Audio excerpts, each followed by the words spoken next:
Hello guys, welcome to Fictional Vortex.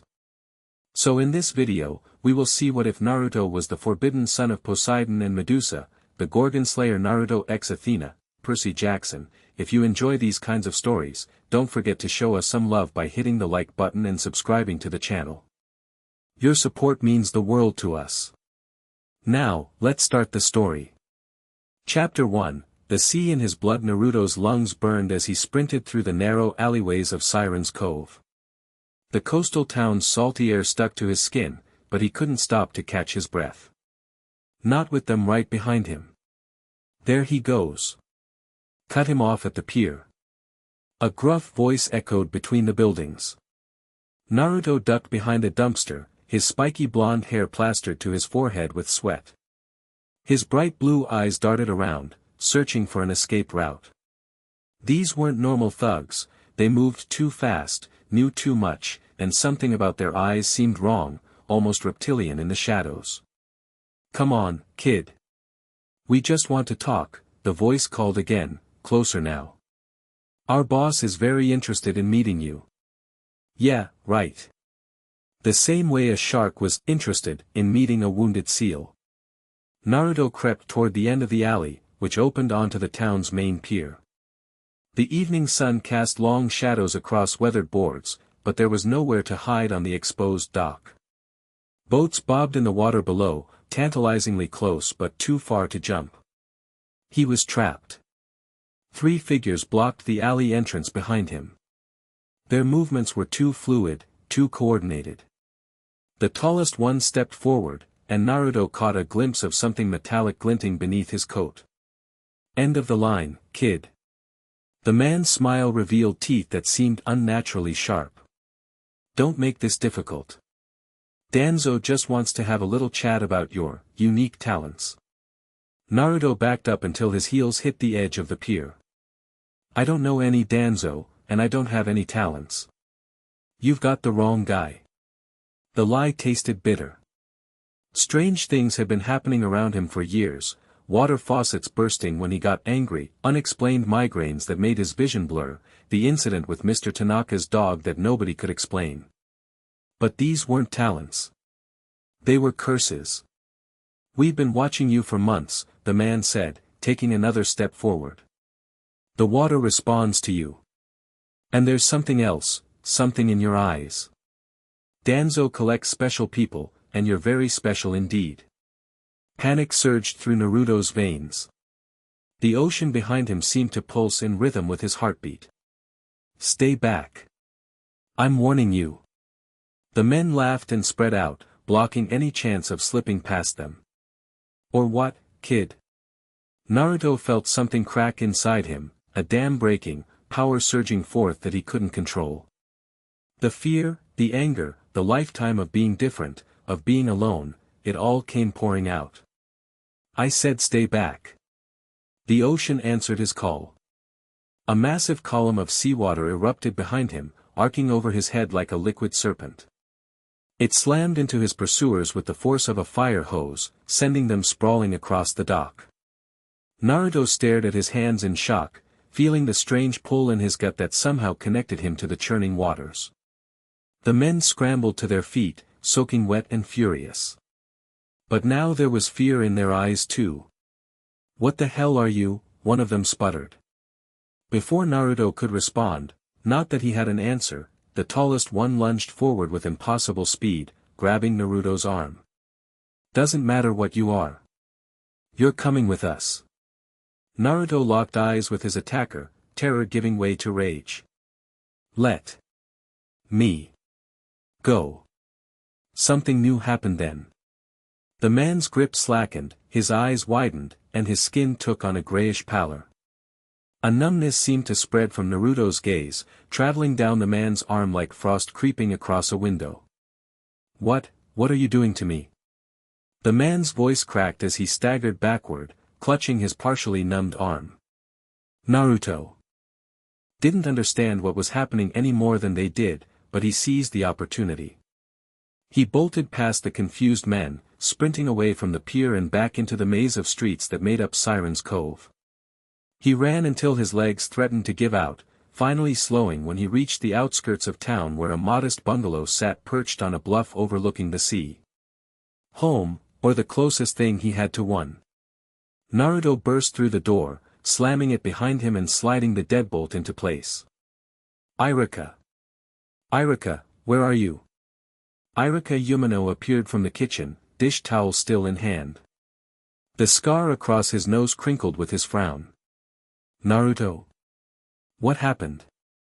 You look like you've seen a ghost. Worse. Naruto struggled to catch his breath. Some guys chased me through town. They weren't normal, Irika. And then the water, it moved when I got angry. And when one grabbed me, I looked at him and he started going numb or something. Irika's face drained of color. He dropped the towel and moved to the windows, quickly drawing the blinds. Did they follow you? I don't think so, but they knew my name. They said their boss, Danzo, has been watching me. Said I was special. Irika muttered something that sounded like a curse in a language Naruto didn't recognize. He moved with purpose now, grabbing a backpack from the closet and starting to fill it with supplies. What are you doing? Are we going somewhere? Irika paused, his shoulders slumping. I always knew this day would come. I just hoped. He turned to face Naruto, his expression pained. Sit down. There are things I need to tell you. Things I should have told you years ago. Naruto perched on the edge of their worn sofa, anxiety coiling in his stomach. What things? What's happening to me? Irika sat across from him, running a hand through his dark ponytail. You know I'm not your biological father. I've never pretended to be. But what you don't know is who, or what, your parents really were. The floor seemed to tilt beneath Naruto's feet. What do you mean, what they were? Your father was Poseidon, god of the sea. Naruto stared, waiting for the punchline. When none came, he laughed nervously. Yeah, right. Next you'll tell me my mom was Aphrodite. Your mother was Medusa. The name hung in the air between them like a physical thing. Naruto's laughter died in his throat. The monster? With the snakes for hair who turned people to stone. That's not funny, Irika. She wasn't always a monster. That's what the stories get wrong. Irika's eyes looked far away. She was beautiful once. A priestess in Athena's temple. Poseidon was drawn to her, and they fell in love.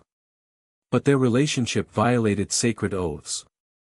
Athena was furious at what she saw as betrayal, and she cursed Medusa, transforming her into the Gorgon of legend.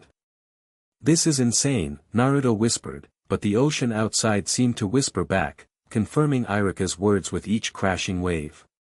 What happened today, the water responding to you, that's from your father. The numbing effect from your eyes?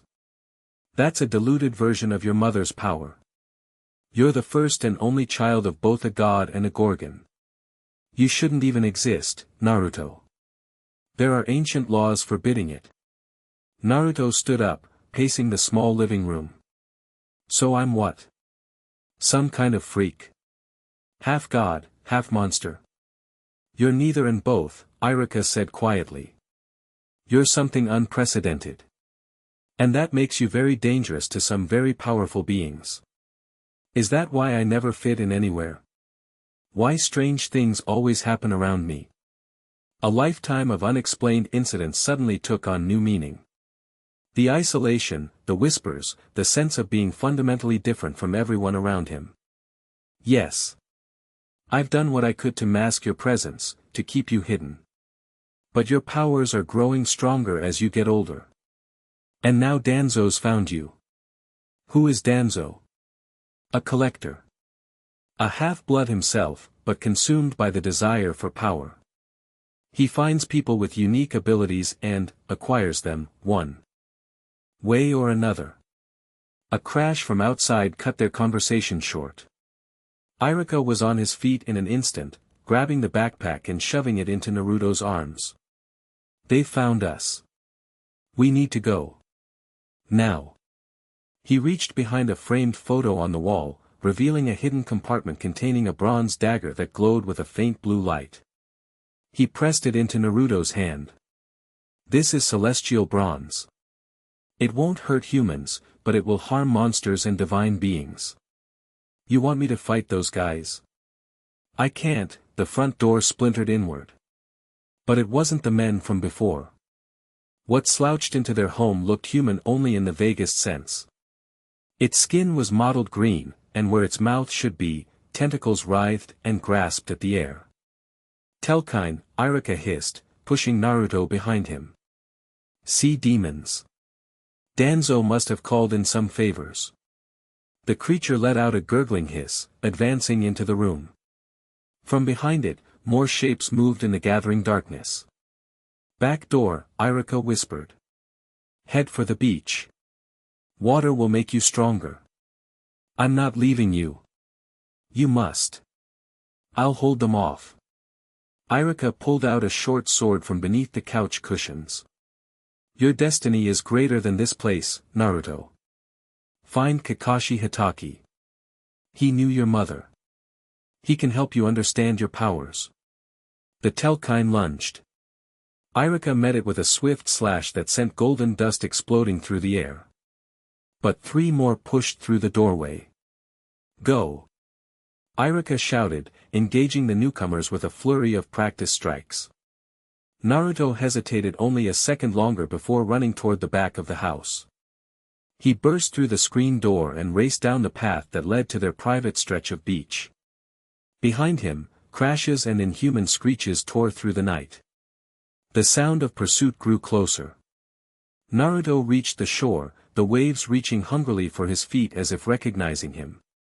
He turned to face whatever was coming, the bronze dagger clutched awkwardly in his hand. A figure emerged from the path, Iruka, limping badly, his left arm hanging uselessly at his side. Iruka. Naruto started toward him. Stay back. Iruka gasped. They're right behind me. As if on cue, the Telkines burst from the brush, 5 of them now, surrounding Iruka. Run, Naruto. Find Kakashi. He'll be at Camp Half-Blood on Long Island. I won't leave you. Naruto felt the sea churning behind him, responding to his distress. Iruka looked directly at him, a sad smile crossing his features. You've been like a son to me. I'm proud of who you're becoming. Now go. One of the Telkines leaped at Iruka's throat. Naruto screamed, rage and grief exploding outward. The ocean roared in response, a massive wave rising up like a watery hand. It swept over the beach, grabbing the sea demons and dragging them back into the depths. Naruto ran to where Iruka had fallen. Blood stained the sand beneath him. Iruka. Hold on. I'll get help. Iruka clutched Naruto's wrist with surprising strength. There's no time. Listen to me. Your mother's sisters will try to claim you. The gods will fear you. Trust no one completely, but find allies where you can. He coughed, golden ichor mixing with red blood. The dagger was your mother's. Before. Don't talk. Save your strength. Promise me you'll find your own path. Not God. Not monster. Something new. Tears streamed down Naruto's face. I promise. Iruka's grip relaxed, his eyes staring sightlessly at the stars above. Naruto clutched him, sobbing, as the waves gently lapped at their feet. A throaty gurgle from the water's edge jerked him back to reality. The Telkines hadn't drowned, they were regrouping, stronger in their natural element. And behind them, rising from the deeper water, came a much larger shape. Naruto gently laid Iruka's body on the sand. He wiped his tears, picked up the bronze dagger, and faced the ocean. Come on then, he whispered, feeling something shift inside him. The sea responded, swirling around his ankles like an eager pet. His eyes burned strangely, his vision sharpening in the darkness. The largest Telkine emerged from the surf, standing almost 7 feet tall. Son of Poseidon, it gurgled through its tentacled mouth. Son of the Gorgon. Abomination. Danzo will reward us richly for bringing you in pieces. Naruto didn't bother responding. He charged, the dagger held before him like Iruka had shown him during their self-defense lessons, that now made much more sense. The sea propelled him forward with unnatural speed, water coiling around his arm to strengthen his strike. The Telkine was fast, but Naruto was faster. The bronze blade sank into its chest, and the creature dissolved into golden dust with a surprised shriek. The smaller demons hesitated, suddenly unsure about their prey. Naruto didn't give them time to reconsider. He focused on the connection he felt with the ocean, pulling it toward him, through him. A spiral of water formed around his body, then shot outward in all directions, slicing through the remaining Telkines like liquid blades. In seconds, the beach was empty except for Naruto and Iruka's body. The sudden silence rang in his ears. Naruto fell to his knees beside his guardian. "I'm sorry," he whispered. "I didn't know. I could have protected you if I'd known." But there was no time for a proper goodbye. More would come. Danzo, whoever he was, clearly had resources. And if Iruka was right, there were others who would be interested in the forbidden child of Poseidon and Medusa. Naruto gathered his meager possessions, the backpack Iruka had prepared, the bronze dagger, and a small photo of himself and Iruka from happier times. He couldn't bury the body, but he couldn't leave Iruka to be found by monsters either. A solution came to him, instinctively. He dragged Iruka's body to the water's edge and whispered, "Father, if you can hear me, if you even care about your son, please protect him." The tide rose unnaturally, gently lifting Iruka's body. A swirl of bioluminescent plankton surrounded it, creating a glowing cocoon that slowly sank beneath the waves. Whether it was Poseidon answering or just Naruto's own developing powers, he couldn't tell. But it felt right. Naruto turned away from the sea and faced the distant road. Long Island. Camp Half-Blood. Kakashi Hatake. It wasn't much to go on, but it was all he had. "I'll find my own path," he promised the knight. Not God. Not monster. Something new. With one last look at the only home he'd ever known, Naruto began walking east, the weight of his new reality pressing down on him with every step. 3 days of hitchhiking and sleeping rough had left Naruto exhausted and jumpy. Every shadow seemed to hide a monster, every friendly driver potentially working for the mysterious Danzo. The bronze dagger remained hidden but accessible in his jacket, a constant reassurance against the horrors that apparently lurked in the world he'd never truly seen. He'd made it to the outskirts of New York City, the skyscrapers looming in the distance like the spires of some alien fortress. If the myths were true, and after what he'd seen, how could he doubt them? Then Mount Olympus itself was supposedly located atop the Empire State Building. The thought made him nauseous. Were the gods up there right now, looking down at him? Did they know what he was? Did his father? Naruto kicked an empty soda can along the sidewalk, frustration bubbling up. Some dad. Never bothered to show his face once in 16 years. A passing woman gave him a concerned look, quickening her pace to put distance between them. Great. Now he was the crazy kid talking to himself. Finding this Camp Half-Blood was proving harder than expected. Long Island was big, and, somewhere on Long Island, wasn't much of a direction. He'd spent the previous night sleeping under a highway overpass, his dreams plagued by images of serpents and drowning in Iruka's lifeless eyes. His stomach growled, reminding him that the last of Iruka's emergency cash had bought a hot dog and soda yesterday afternoon. The backpack contained some granola bars and a canteen of water that never seemed to empty, another mystery to add to the growing list, but it wasn't enough. Focus, Naruto, he muttered. Find food. Find camp. Freak out about being half god, half snake lady later. A commotion up ahead caught his attention. A group of teenagers, normal looking, not sea demons as far as he could tell, were clustered around something in an alley, laughing and jeering. "Give it back!" a young voice cried out. "Please, I need that." Naruto hesitated. Getting involved in someone else's problems when he had a mountain of his own seemed stupid. But then again, he'd never been very good at walking away from bullies. He approached the group, counting 5 teens surrounding a much smaller boy who couldn't have been more than 12. The leader, a burly kid with a buzz cut, was holding a leather-bound book over the younger boy's head. "What's so important about this book, huh? Got your diary in here? Your love poems?" Buzzcut flipped through the pages. "What language is this? Greek? What kind of freak reads ancient Greek?" Naruto's steps faltered. Ancient Greek? The kid was probably a demigod too. "Hey!" Naruto called out, squaring his shoulders. 5 against 1 seems pretty cowardly to me. Why don't you pick on someone your own size?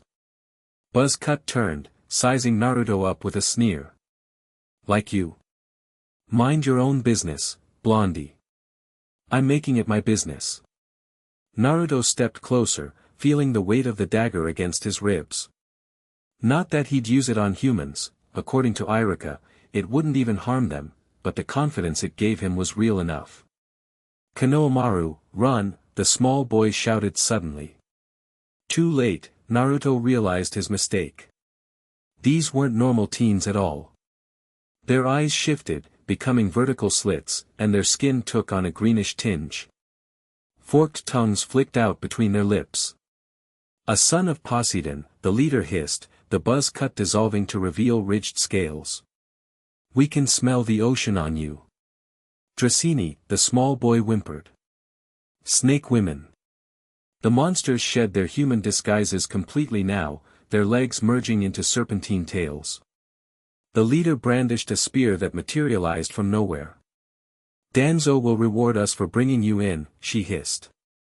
"Dead or alive? What is it with this Danzo guy?" Naruto backed up, pulling the dagger from his jacket. "Doesn't he have hobbies? Friends? Netflix?" The small boy looked at Naruto with wide eyes. "You know what they are. As of about 3 days ago, yeah. Get behind me, kid." The Dracini attacked as one, moving with frightening speed on their serpent tails. Naruto pushed the boy back and met the first monster's charge, ducking under her spear thrust and slashing with his dagger. The bronze blade connected, and she dissolved into golden dust with a shriek. 1 down, 4 to go. Naruto felt for the familiar tug in his gut, reaching for any source of water. A fire hydrant stood at the mouth of the alley. Perfect. "Come on, you ugly snake ladies.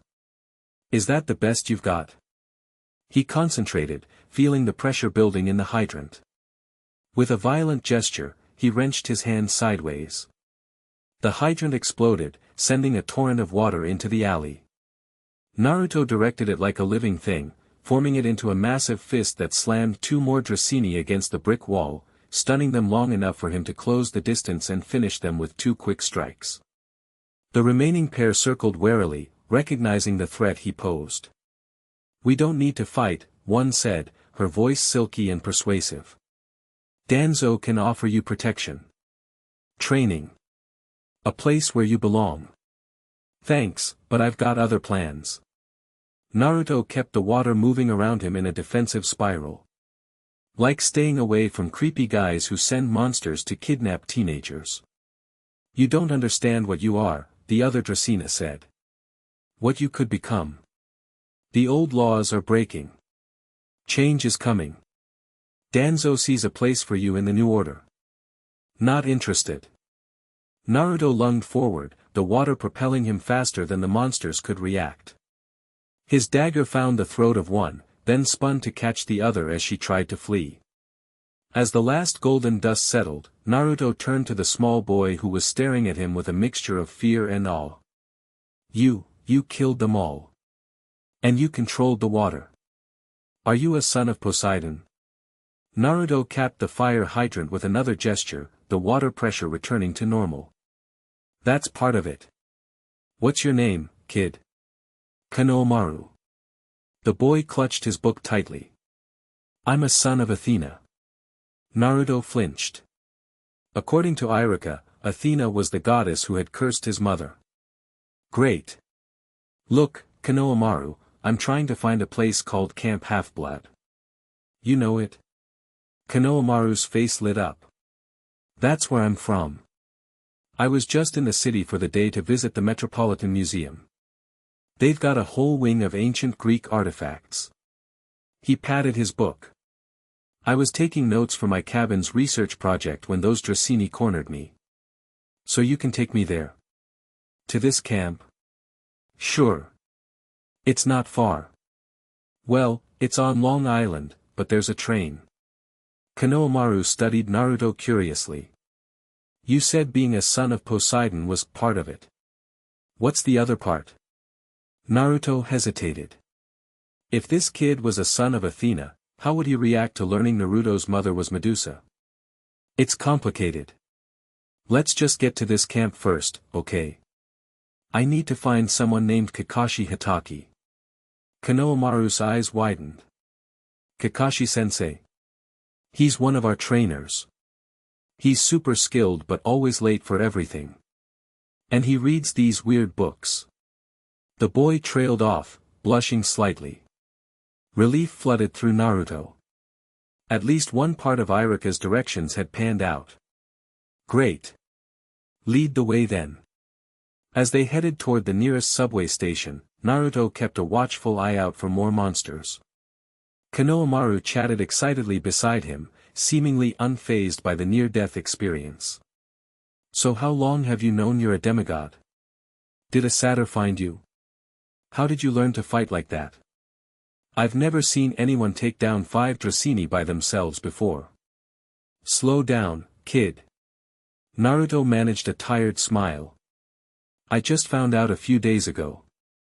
My guardian, Irika, he told me right before. The memory of Irika's death was still too raw. Anyway, I'm new to all this. Kanomaru sobered. Oh. I'm sorry about your guardian. Was he a demigod too? I don't know what he was, Naruto realized. He never said. They descended into the subway station, the underground air cool and damp against Naruto's skin. He felt marginally safer surrounded by mortals, though after seeing the Dracini's disguises, he wondered how many of the commuters around them might be monsters in disguise. Most monsters can't enter camp, Kanomaru explained as they waited for the train. There's a magical border that keeps them out. It's the safest place for people like us. And there are others like me there. Children of Poseidon. Kanomaru shook his head. The big three, Zeus, Poseidon, and Hades, they made a pact after World War II not to have any more mortal children. They're too powerful, too dangerous. He glanced at Naruto with newfound respect. There's Percy Jackson, he's a son of Poseidon too, but he's the first one in decades. He's kind of a big deal. Saved the world a couple times. Naruto digested this information. So my father broke his oath twice. I guess so, Kanomaru said thoughtfully. Unless what? Unless your mom wasn't mortal either. The train arrived before Naruto had to respond, saving him from the uncomfortable conversation. They boarded in silence, finding seats in a relatively empty car. As the train pulled out of the station, Naruto caught a glimpse of movement on the platform, a tall figure with silver hair that seemed to defy gravity, a mask covering the lower half of his face. Their eyes met for just an instant before the train pulled away, but in that moment, Naruto felt a jolt of recognition though he'd never seen the man before. Something wrong? Kanomaru asked, noticing his tension. I'm not sure, Naruto murmured, still staring at the now empty platform. I thought I saw someone. The journey to Long Island passed in relative quiet, Kanomaru occasionally pointing out landmarks or sharing bits of demigod trivia. Naruto tried to pay attention, but exhaustion was catching up to him.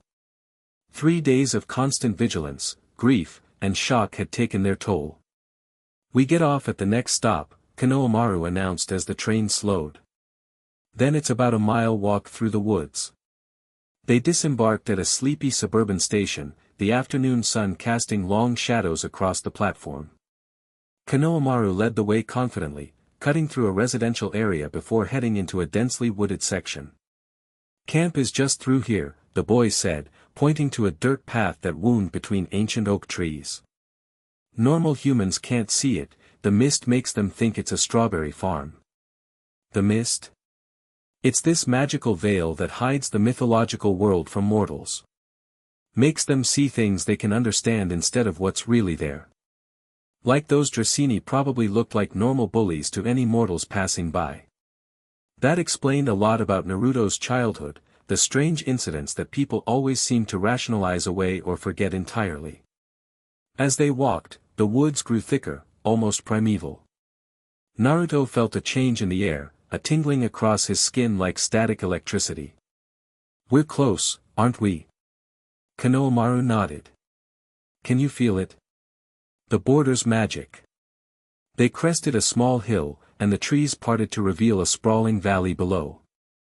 A collection of cabins arranged in a U-shape surrounded a central fire pit. Beyond them, Naruto could see an amphitheater, a climbing wall that appeared to be spewing actual lava, and fields where armored teenagers were engaged in what looked like gladiatorial combat. At the far end of the valley, a 4-story farmhouse painted baby blue stood watch over the camp. The entire scene was bathed in perfect late afternoon sunlight, as if the valley existed in its own little bubble of ideal weather. Welcome to Camp Half-Blood, Konohamaru said proudly. Home of heroes. Naruto's first thought was that it looked like the summer camps he'd seen in movies, the kind normal kids got to attend. His second thought was interrupted by the unmistakable sound of a sword being drawn behind them. Turn around slowly, a calm voice commanded. And explain why a son of Poseidon I've never met is escorting one of my campers home. Naruto and Konohamaru spun to find themselves facing the silver-haired man from the subway platform. Up close, Naruto could see that a scar ran through his left eye, which was a different color than his right, one dark, one a startling red. The lower half of his face remained hidden behind a fitted mask. He held a short sword of the same bronze material as Naruto's dagger, but it crackled with electricity. Kakashi-sensei! Konohamaru exclaimed. It's okay. He saved me from Dracini in the city. He's looking for you, actually. Kakashi's mismatched eyes narrowed, studying Naruto intently. Is he now? He lowered his sword slightly but kept it ready.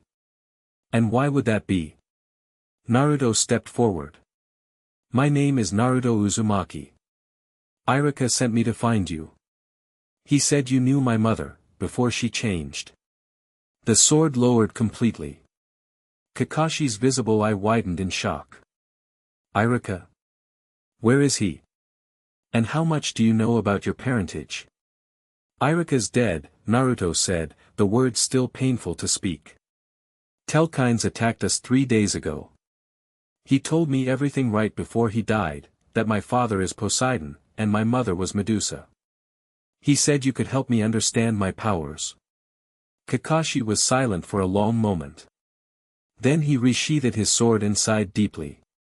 I always told Irika that isolation strategy wouldn't work forever. The older you got, the stronger your scent would become to monsters. He gestured toward the camp. Come. Both of you. We have much to discuss, and this isn't the place. So you believe me? Naruto asked, surprised at how easily Kakashi had accepted his story. The man's eye crinkled in what might have been a smile beneath his mask. I knew your mother quite well, Naruto. And I can see her in your eyes. He glanced at Konohamaru. Run ahead and tell Chiron we have a special new camper. But keep the details to yourself for now, understood? Konohamaru nodded eagerly. Yes, sensei. He gave Naruto a quick wave. See you down there. The boy dashed down the hill toward the blue farmhouse. Once he was gone, Kakashi turned back to Naruto, his expression unreadable. Before we go any further, you should know that your existence is problematic. The union of a god and a monster is forbidden for good reason. It creates power imbalances, unpredictable abilities, and tends to make both sides very nervous. So I've gathered, Naruto said dryly. Someone named Danzo seems pretty interested in collecting me. Kakashi's eye darkened. Danzo. I should have known he'd be involved. He's been experimenting with hybrid beings for decades, trying to harvest powers that don't belong to him. He studied Naruto carefully. Have you experienced any manifestations of your mother's abilities yet? Naruto thought back to the numbness that had spread through his attacker on the pier. Maybe. When I was cornered in Siren's Cove, I looked at this guy who grabbed me, and he started going numb. His arm turned grayish. The beginning stages of petrification, Kakashi nodded. And I assume you've already discovered your hydrokinesis. If you mean making water do what I want, then yeah. That part's actually kind of cool. It's more than cool, Naruto. It's immensely powerful, especially combined with your maternal heritage. Which is precisely why we need to be careful about how we introduce you to camp. Kakashi began walking down the hill, motioning for Naruto to follow. The other campers, they've been raised on stories of heroes slaying monsters. Medusa is one of the most feared monsters in our mythology. She was cursed, Naruto said defensively. Irika told me she wasn't always a monster. That's true. But history is written by the victors, and in this case, the gods have controlled the narrative for millennia. Kakashi kept his voice low as they approached the edge of camp.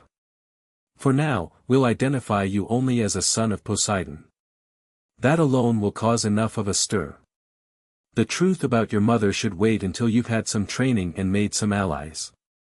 Naruto bristled at the deception but understood the logic. Fine. But I won't deny it if directly asked. I'm not ashamed of what I am. Nor should you be. Kakashi's expression softened slightly. Your mother was remarkable, Naruto. Before the curse, she was one of the most intelligent, compassionate souls I ever knew. And even after. He trailed off. Well, that's a story for another time. They reached the base of the hill, where a massive pine tree stood sentinel over the entrance to camp. A golden fleece hung from its lower branches, and curled around the trunk was what appeared to be a living bronze dragon. That's Talia's pine, Kakashi explained. Named after a daughter of Zeus who sacrificed herself to save her friends. Zeus transformed her into this tree to preserve her life force. The golden fleece and the dragon Peleus protect our borders. She's still in there. The girl. She was, for many years. She's been restored to human form now, though she joined the hunters of Artemis shortly after. Kakashi gestured toward the pine. Put your hand on the trunk. As a half-blood, you need to be formally granted entry to cross the border. Naruto reached out and placed his palm against the rough bark. A warm tingling sensation spread up his arm, and he heard, or rather felt, a voice in his mind. Welcome, son of Poseidon. Son of Medusa.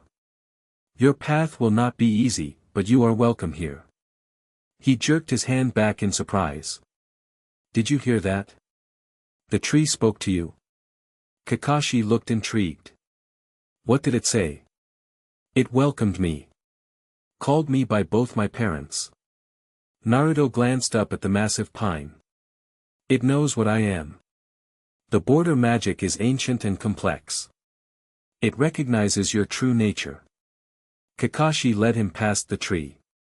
That's actually a good sign. If the camp's protections accept you, it means you're meant to be here.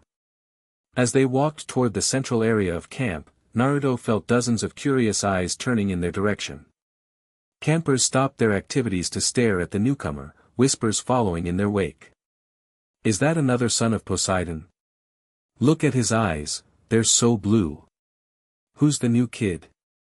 Kakashi ignored the attention, leading Naruto directly to the blue farmhouse.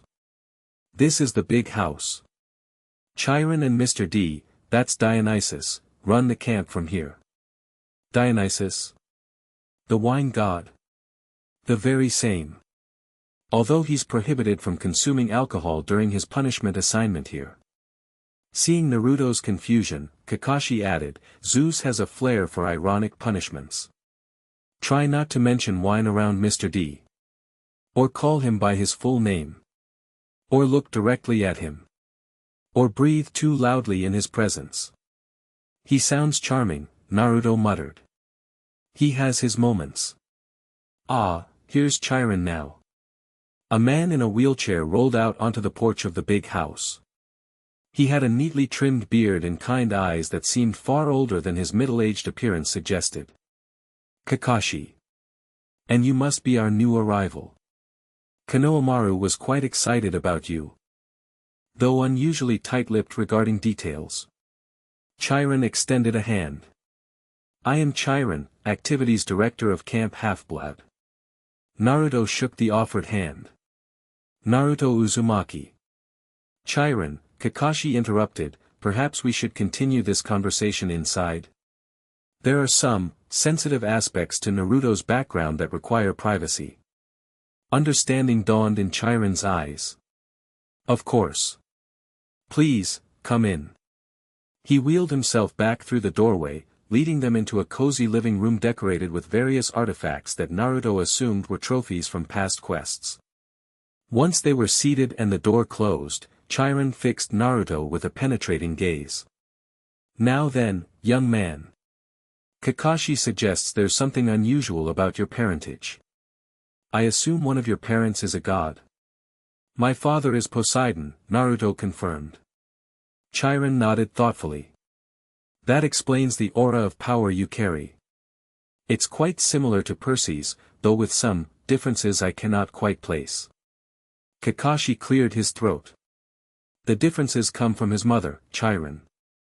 She was Medusa. The silence that followed was absolute.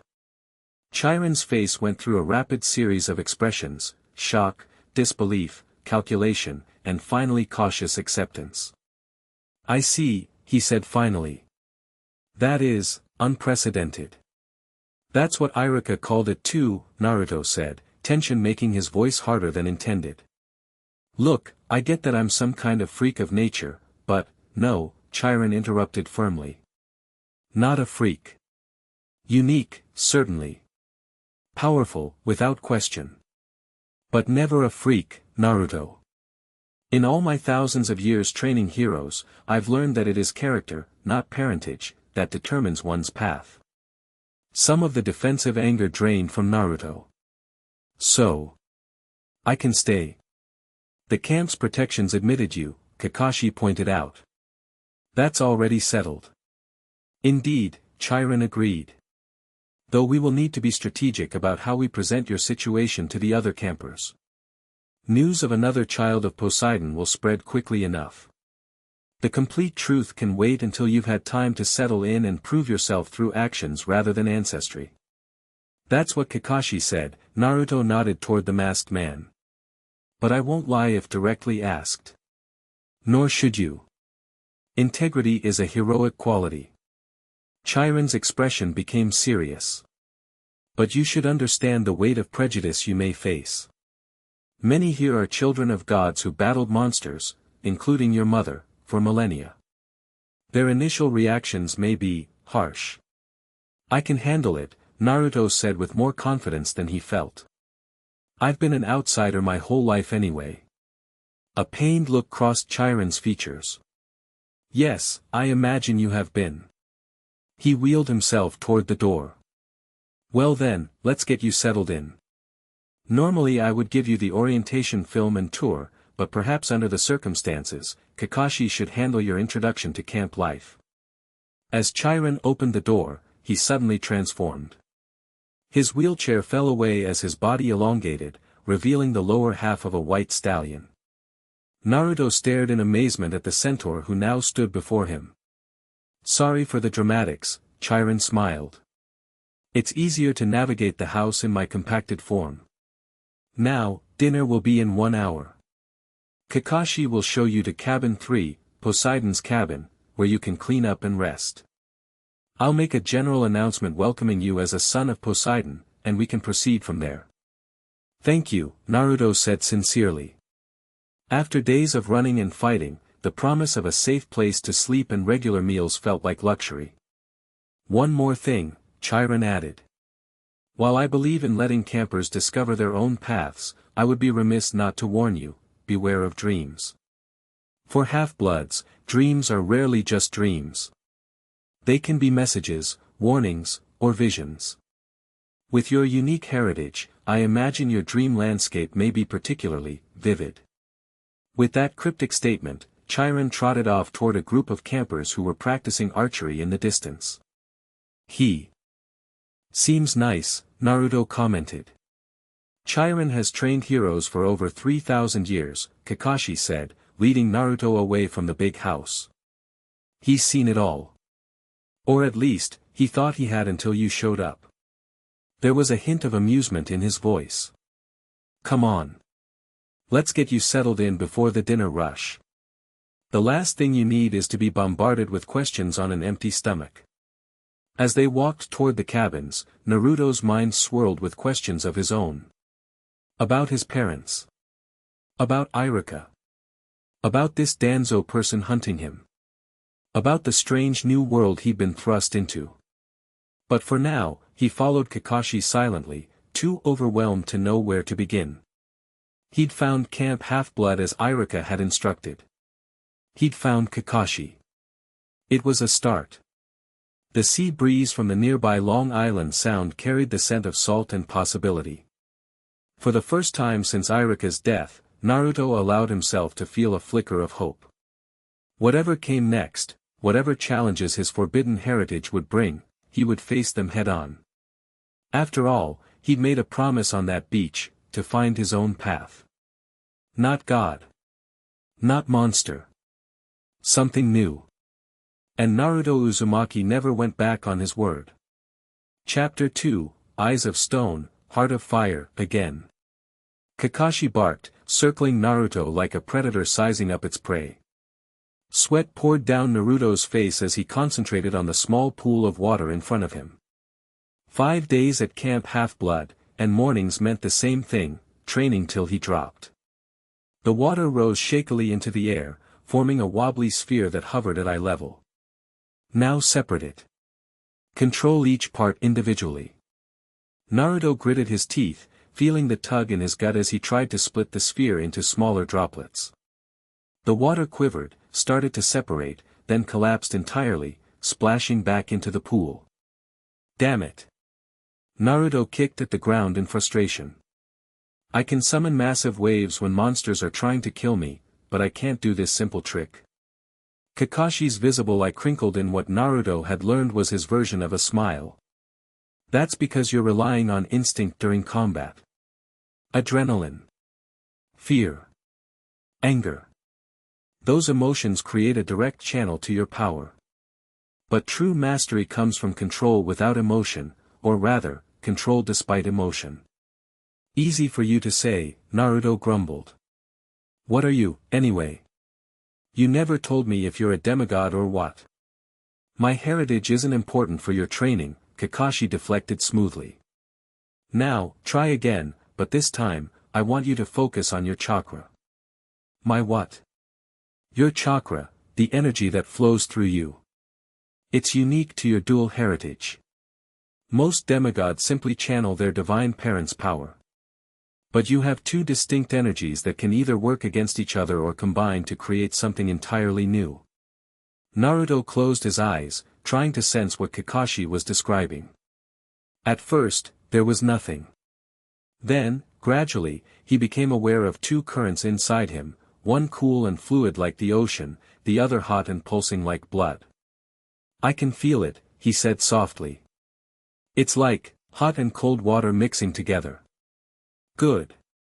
Now, instead of just pulling on the water with your Poseidon abilities, try to channel both energies equally. Naruto reached out toward the pool again, this time conscious of the dual forces inside him. The water rose more smoothly this time, forming a perfect sphere. He pictured it dividing, and to his surprise, the sphere split cleanly into 3 smaller orbs that orbited each other like planets. I did it. His concentration broke with his excitement, and the water splashed down again. Kakashi nodded approvingly. Better. The chakra control technique works.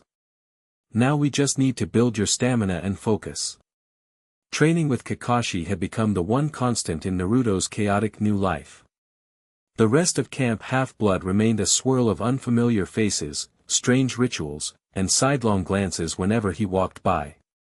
Word had spread quickly about the new son of Poseidon, and while no one knew his full heritage yet, he could tell that many campers sensed something different about him. Take a break, Kakashi said, checking his watch. You've been at it for 3 hours. Naruto collapsed onto the grass, muscles aching. They trained in a secluded cove on the edge of camp property, far from curious eyes. The spot was perfect, close enough to the sea to strengthen his Poseidon powers, but private enough to work on his more problematic abilities. When are we going to train the other part? Naruto asked, staring up at the clouds. The petrification thing. Kakashi went still. That's more dangerous, Naruto. For yourself and others. But it's part of me too, right? I can't just ignore half of who I am. You're right, Kakashi sighed, sitting cross-legged beside him. But the Gorgon abilities require a different approach. They're triggered by strong emotion, particularly anger and fear. To control them, you must first master your emotions. So what, I need to become some emotionless robot? No. You need to acknowledge your emotions without being ruled by them. Kakashi pulled something from his pocket, a pair of dark glasses with specially tinted lenses. These will help. They're made from celestial bronze that's been treated with water from the river Styx. They'll dampen your petrification abilities while you wear them. Naruto took the glasses, turning them over in his hands.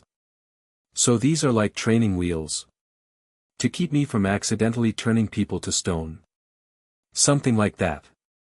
When you wear them, you can practice the feeling of channeling that power without the actual effect taking place. Naruto slipped them on. The world took on a slight amber tint, but otherwise looked normal. How do they work? Focus on something, that tree over there. Now, feel for the hot current in your chakra. The Gorgon power.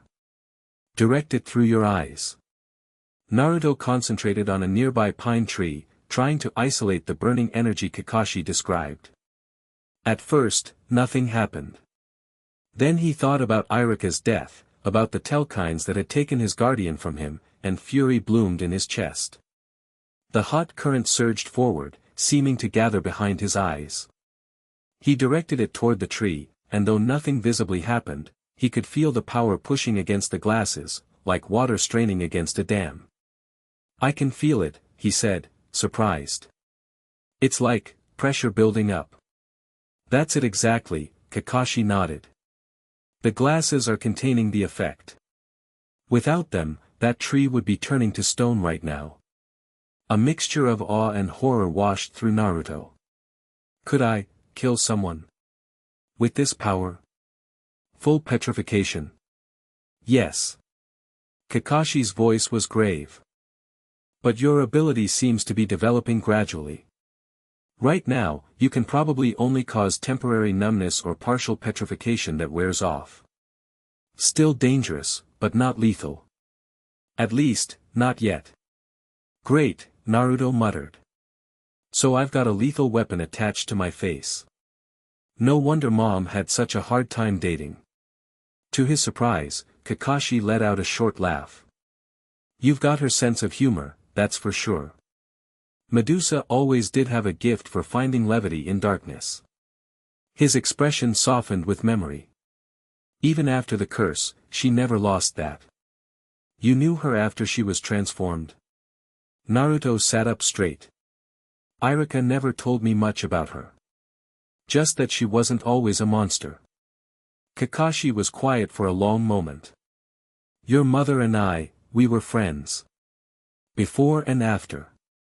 One of the few who didn't abandon her when Athena's curse took effect. But all the myths say she was killed by Perseus. Myths can be misleading, Kakashi said carefully.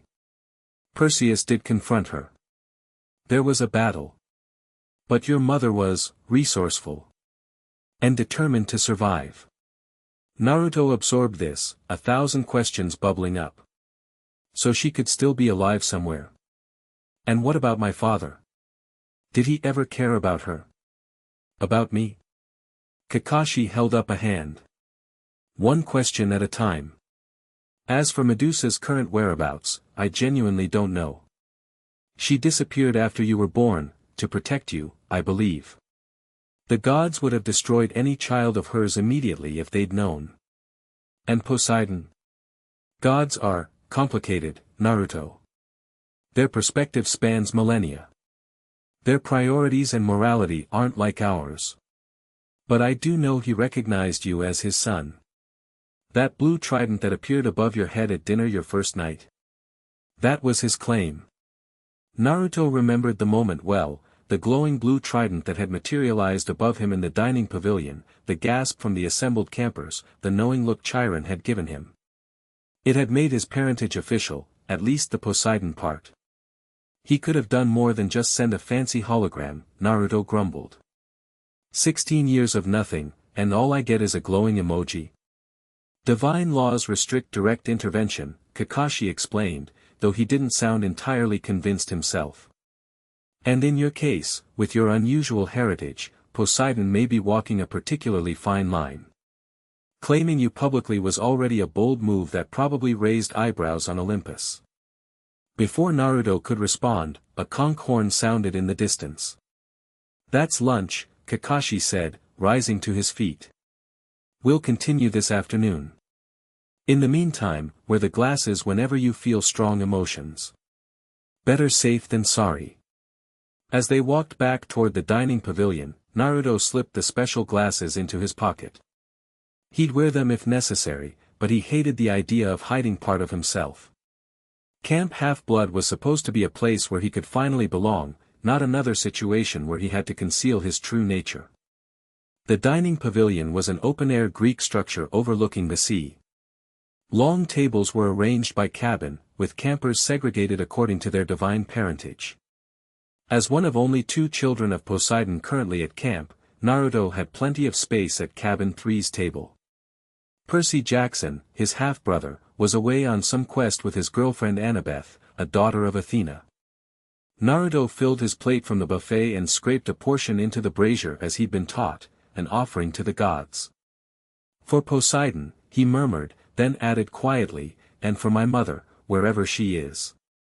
He was about to head to his table when someone deliberately bumped into him, nearly knocking his plate from his hands. Watch it, fish boy, a cold voice said. Naruto turned to face a pale boy with spiky black hair and eyes so dark they seemed to absorb light. He recognized him as Sasuke Uchiha, son of Hades, who'd arrived at camp just a day after Naruto himself. You bumped into me, Naruto pointed out. Maybe you need glasses. Sasuke's eyes narrowed. There's something off about you. You smell like the sea, but there's something else too. Something wrong. Naruto felt the hot current inside him stir, responding to his irritation. The only thing wrong here is your attitude, death breath. Clever, Sasuke sneered. Did you spend all morning coming up with that one? Boys, a firm voice interrupted. Is there a problem? They turned to see a girl with striking pink hair and intelligent green eyes watching them with barely concealed exasperation. Sakura Haruno, daughter of Athena and one of the counselors who'd been assigned to help new campers adjust. No problem, Naruto said, not taking his eyes off Sasuke. Just getting to know my fellow camper. Well, get to know each other at your own tables, Sakura said.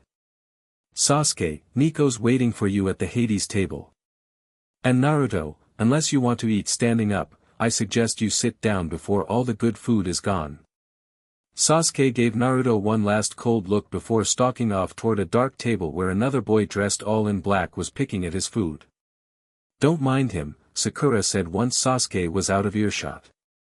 His family history with monsters is complicated. Isn't everyone's, at this camp? Naruto replied. Sakura studied him for a moment. You're settling in okay? No problems with your cabin or training? There was something about her questions that felt like more than casual concern, more like assessment. Naruto remembered what Kakashi had said about keeping his full heritage quiet until he'd made allies. Everything's great, he said with forced cheerfulness. Kakashi's been helping me with my water powers. Turns out I'm pretty good at making toilets explode. That earned him a reluctant smile. Just keep the explosions away from the Athena cabin's bathroom, okay? Last time Percy flooded it, our architectural blueprints were ruined for weeks. No promises, Naruto grinned, feeling some of the tension dissolve. As Sakura walked away, Naruto couldn't help but wonder if the daughter of Athena would still be friendly if she knew who his mother was. The thought dampened his appetite, but he forced himself to eat. Kakashi had warned him that training his dual abilities would burn calories like crazy, and he needed to keep his strength up. The afternoon training session focused on combat techniques, standard for all campers, but with special modifications for Naruto's unique abilities. Kakashi had him practice with various weapons, eventually settling on a trident that seemed to naturally complement his Poseidon heritage. The trident channels your hydrokinetic powers, Kakashi explained, demonstrating a thrust and sweep combination. It's an extension of your will, focusing the water where you direct it. Naruto hefted the weapon, surprised by how natural it felt in his hands. 3 prongs of celestial bronze gleamed in the sunlight as he practiced the movements Kakashi showed him. What about my mother's dagger? He asked. Irika said it was hers, before. The dagger is a different kind of weapon, Kakashi said thoughtfully. More personal. More precise. It requires a different mindset than the trident. So I should use both. Switch between them. Eventually, yes. But for now, master one at a time. The trident is more aligned with your current control level. The dagger, we'll get to that. They practiced until sunset, by which time every muscle in Naruto's body screamed for rest. He'd always been athletic, a natural at any physical activity, but this was different. This was training designed for heroes who might face monsters or gods in battle. Good work today, Kakashi said as they walked back toward the cabins. Get some rest. Tomorrow he was interrupted by a commotion near the camp entrance. Campers were running toward Talia's pine, weapons drawn. Chiron galloped past them, his expression grim. Stay here, Kakashi ordered, already sprinting toward the disturbance. Naruto waited approximately 3 seconds before following. No way was he missing whatever was happening. He reached the crest of Half-Blood Hill just in time to see a group of campers surrounding what appeared to be an injured satyr. The goat man was bleeding from several nasty gashes across his chest, his furry legs matted with golden ichor. They're coming, the satyr gasped. The children of Python. They attacked the nature spirits at the eastern border, looking for something. Chiron knelt beside the injured satyr. Slow down, Gleason. Who exactly attacked you? Serpent people, the satyr wheezed. Not Dracini. Different. Older. Led by a pale man with snake eyes. Said he was searching for the forbidden child, said it was key to awakening their father. A chill ran through Naruto. The forbidden child. They were looking for him. Beside him, Kakashi tensed. Get back to your cabin, he whispered urgently. Now. I'll handle this. But if they're after me, all the more reason to keep you away from them, Kakashi hissed. Go. I'll brief you later. Reluctantly, Naruto retreated, though he didn't go directly to his cabin. Instead, he circled around to get a better view of the gathering from behind the armory. From there, he could hear the continuing conversation without being spotted. Python has been dead for millennia, Chiron was saying. Apollo slew him beneath Delphi. Not dead, the satyr insisted. Sleeping. And his children want to wake him. They need the blood of the Forbidden One to complete the ritual. This is troubling news, Chiron stroked his beard thoughtfully. If Python were to awaken, the oracle would be the first target of his wrath. And without the oracle, we'd be strategically blind.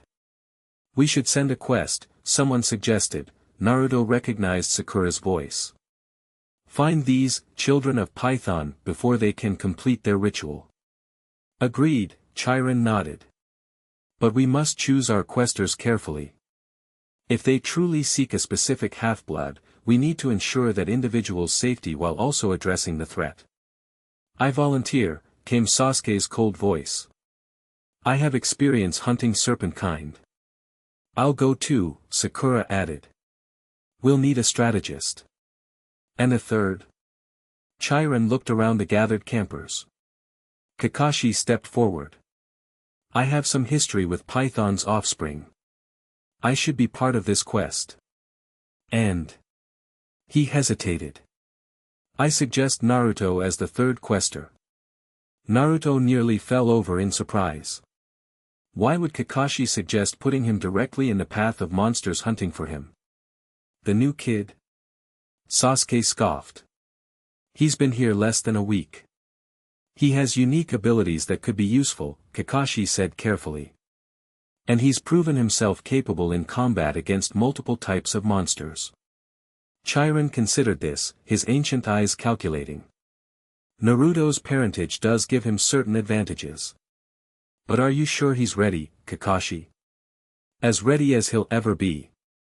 And better to have him with skilled protectors than vulnerable at camp if these creatures are specifically hunting him. Wait, had Kakashi just implied? Naruto's mind raced. Was Kakashi suggesting that he might be the forbidden child the serpent people sought? But how would Chiron and the others interpret that? Very well, Chiron decided.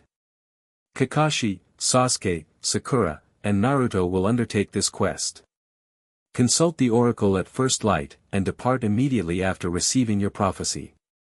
The meeting began to disperse, campers breaking into worried clusters to discuss this new threat. Naruto slipped away before he could be spotted, hurrying back to cabin 3.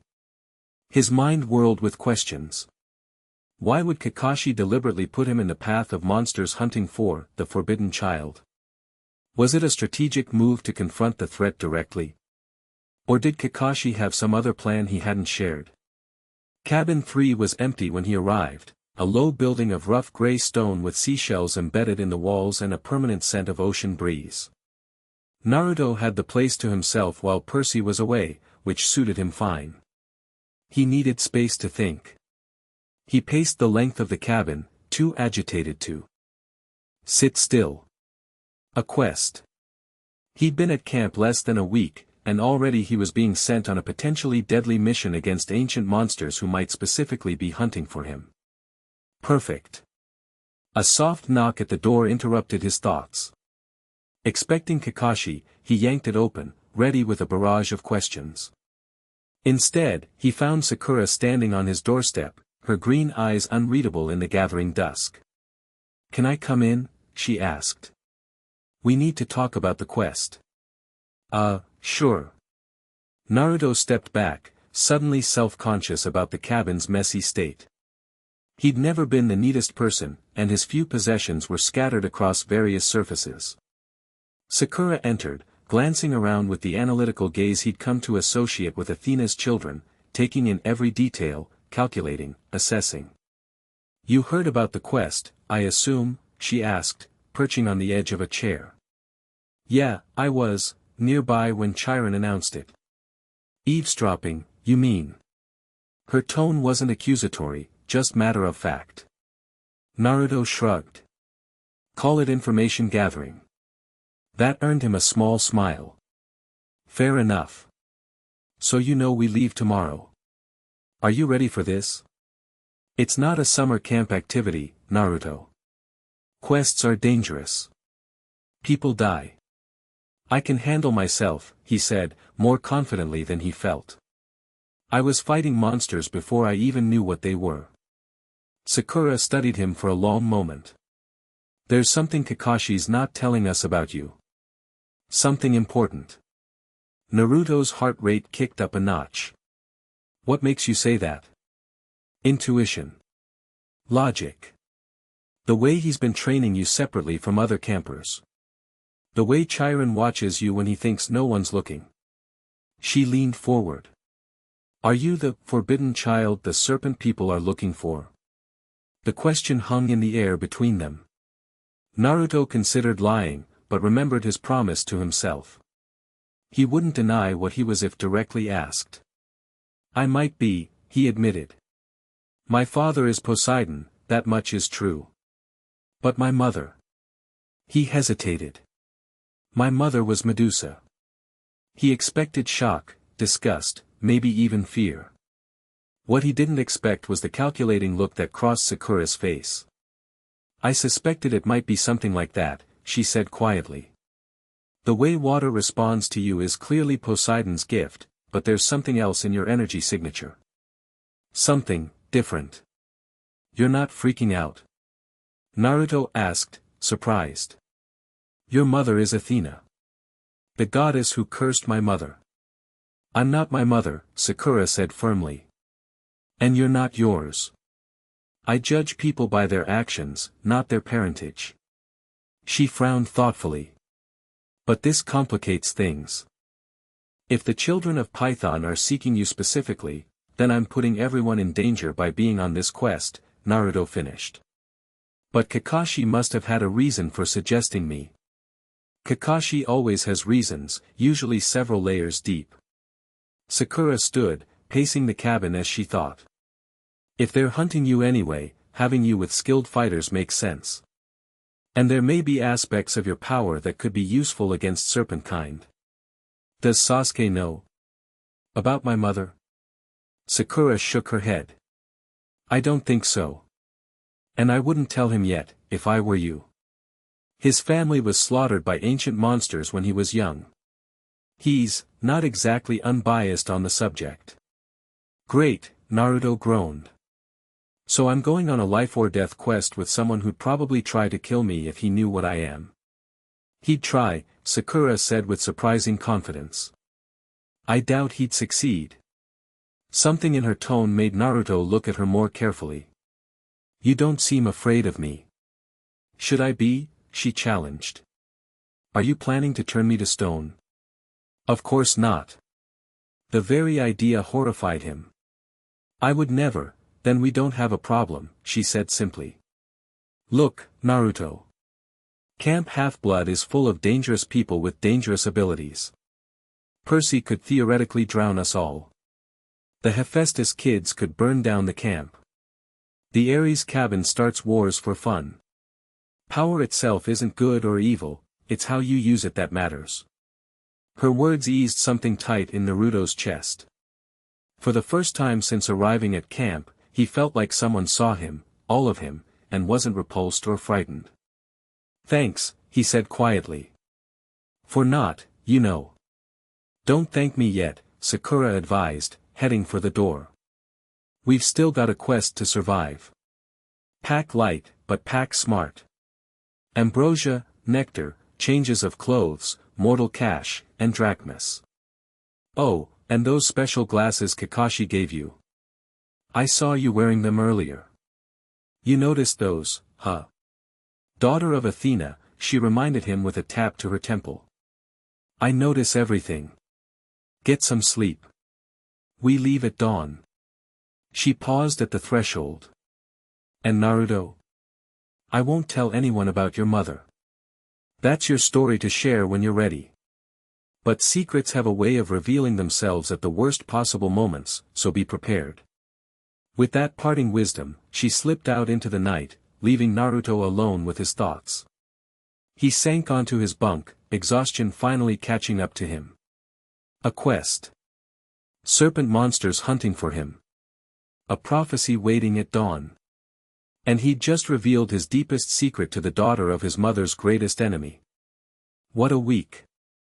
As sleep claimed him, Naruto's last conscious thought was to hope that tonight, just once, he might have normal dreams instead of the prophetic nightmares that had plagued him since arriving at camp. He should have known better. The dream began as they always did, with water. He was floating in the ocean depths, pressure all around him but somehow able to breathe. The seafloor stretched endlessly below, ancient and mysterious. Then the scene shifted, and he was in a cave, its walls lined with statues so lifelike they seemed to be frozen people rather than sculptures. "My son." The voice came from everywhere and nowhere, feminine but with a strange, hissing quality that sent shivers down his spine. Naruto turned slowly, searching for the source. A figure stood in the shadows, visible only as a silhouette. Female, with what appeared to be writhing snakes where hair should be. "Mom," he ventured, his dream self both terrified and hopeful. "You've grown so strong," the figure said, remaining in darkness. "But you're not ready yet. The serpents seek what they cannot have. Your blood is the key, but not in the way they believe. I don't understand. Why did you leave me? Where have you been all these years? To protect you, my child. The gods would have destroyed you had they known. Even now, you walk a dangerous path. But who am I supposed to be?" Naruto asked, desperation leaking into his voice. "Everyone keeps telling me what I am, half god, half monster, but nobody tells me who I'm supposed to be." The figure seemed to soften. "That is for you to decide, Naruto. Not the gods. Not me. You forge your own destiny." "That's not an answer. It's the only answer that matters." The silhouette began to fade. "Be wary of those who would use you, my son. The children of Python. The collector Danzo. Even the gods themselves. Trust your heart, but guard it well. Wait. Don't go. Seek the oracle, but beware her words. Prophecies are double-edged swords." The dream dissolved, reshaping itself into a new scene. Naruto stood on a mountain peak overlooking the city of New York. Beside him was a woman in battle armor, her gray eyes stern yet somehow familiar. "Athena. So this is Medusa's spawn," the goddess said, studying him like a particularly interesting insect. "You have her eyes, though they don't hold her curse." "Not fully." "You cursed her," Naruto heard himself say, anger rising. "She was your priestess, and you punished her for being loved by Poseidon. Is that the story you've been told?" Athena raised an eyebrow. "How convenient to cast me as the villain. The truth, as always, is more complex." "Then tell me the truth." "You're not ready for it," the goddess said dismissively. "First prove yourself worthy of knowledge. If you survive what's coming, if you choose wisdom over vengeance, perhaps we'll speak again." The dream shifted once more. This time, Naruto found himself in a vast chamber, its walls carved with ancient symbols. In the center lay an enormous serpent, larger than a subway train, its scales iridescent in the dim light. Though it appeared to be sleeping, Naruto sensed a malevolent awareness about it. Python. Standing around the sleeping serpent were humanoid figures with reptilian features, scales patterning their skin, vertical slit pupils, forked tongues that tested the air. And at their head stood a pale man with long black hair and eyes like a snake's, radiating cold power. "Soon, father," the man hissed. "The forbidden child approaches. His blood, divine and monstrous both, will complete the awakening. And then the oracle will be yours once more." Naruto tried to back away, but in the dream, he couldn't move.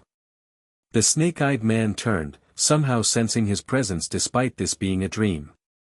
"Ah, the child watches us," he said with a cruel smile. "Good. Come to us, young one. Embrace your true nature.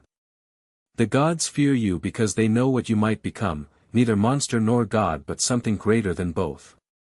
"I'll never help you," Naruto tried to say, but no sound emerged. "You needn't help willingly," the man chuckled. "Blood is blood, whether given or taken. I am Orochimaru, firstborn of Python, and I have waited millennia for one like you. The old prophecies spoke of your coming, the child of sea and stone, the breaker of ancient pacts. The dream began to fade, but Orochimaru's voice followed Naruto into consciousness. Run if you will, child of Medusa. But know that destiny drives you straight into my coils. Naruto jerked awake, heart pounding, sheets tangled around him. Pale dawn light filtered through the cabin's windows. It was morning, quest day. He'd barely caught his breath when a knock came at the door. Kakashi entered without waiting for an answer, already fully equipped for travel with a pack slung over his shoulder. Bad dreams? He asked, noting Naruto's disheveled state. You could say that, Naruto muttered, running a hand through his sweat-dampened hair. I saw my mother. And Athena. And some creepy snake guy named Orochimaru who's apparently waiting to use my blood to wake up his giant serpent daddy. Kakashi froze. You saw Orochimaru? Directly? Yeah, in some underground chamber with a massive sleeping snake. He said something about prophecies and me being the child of sea and stone. This is worse than I feared, Kakashi said quietly. If Orochimaru himself is leading Python's children, we face a more dangerous enemy than I anticipated. You know him? By reputation. He's ancient, one of Python's first offspring, born before the Olympians came to power. A master of forbidden arts and transformation magic. Kakashi's visible eye hardened. And now he's targeting you specifically. Lucky me, Naruto sighed, rolling out of bed. So what's the plan? Still think it's a good idea for me to go on this quest when I'm literally what the bad guys are hunting for? More than ever, Kakashi confirmed. Dreams like yours are messages, Naruto. They show pieces of the puzzle we need to solve. If Orochimaru wants your blood to awaken Python, we need to understand why. And the Oracle may give us crucial information. About that, who or what exactly is this Oracle? The Oracle of Delphi is the speaker of prophecies.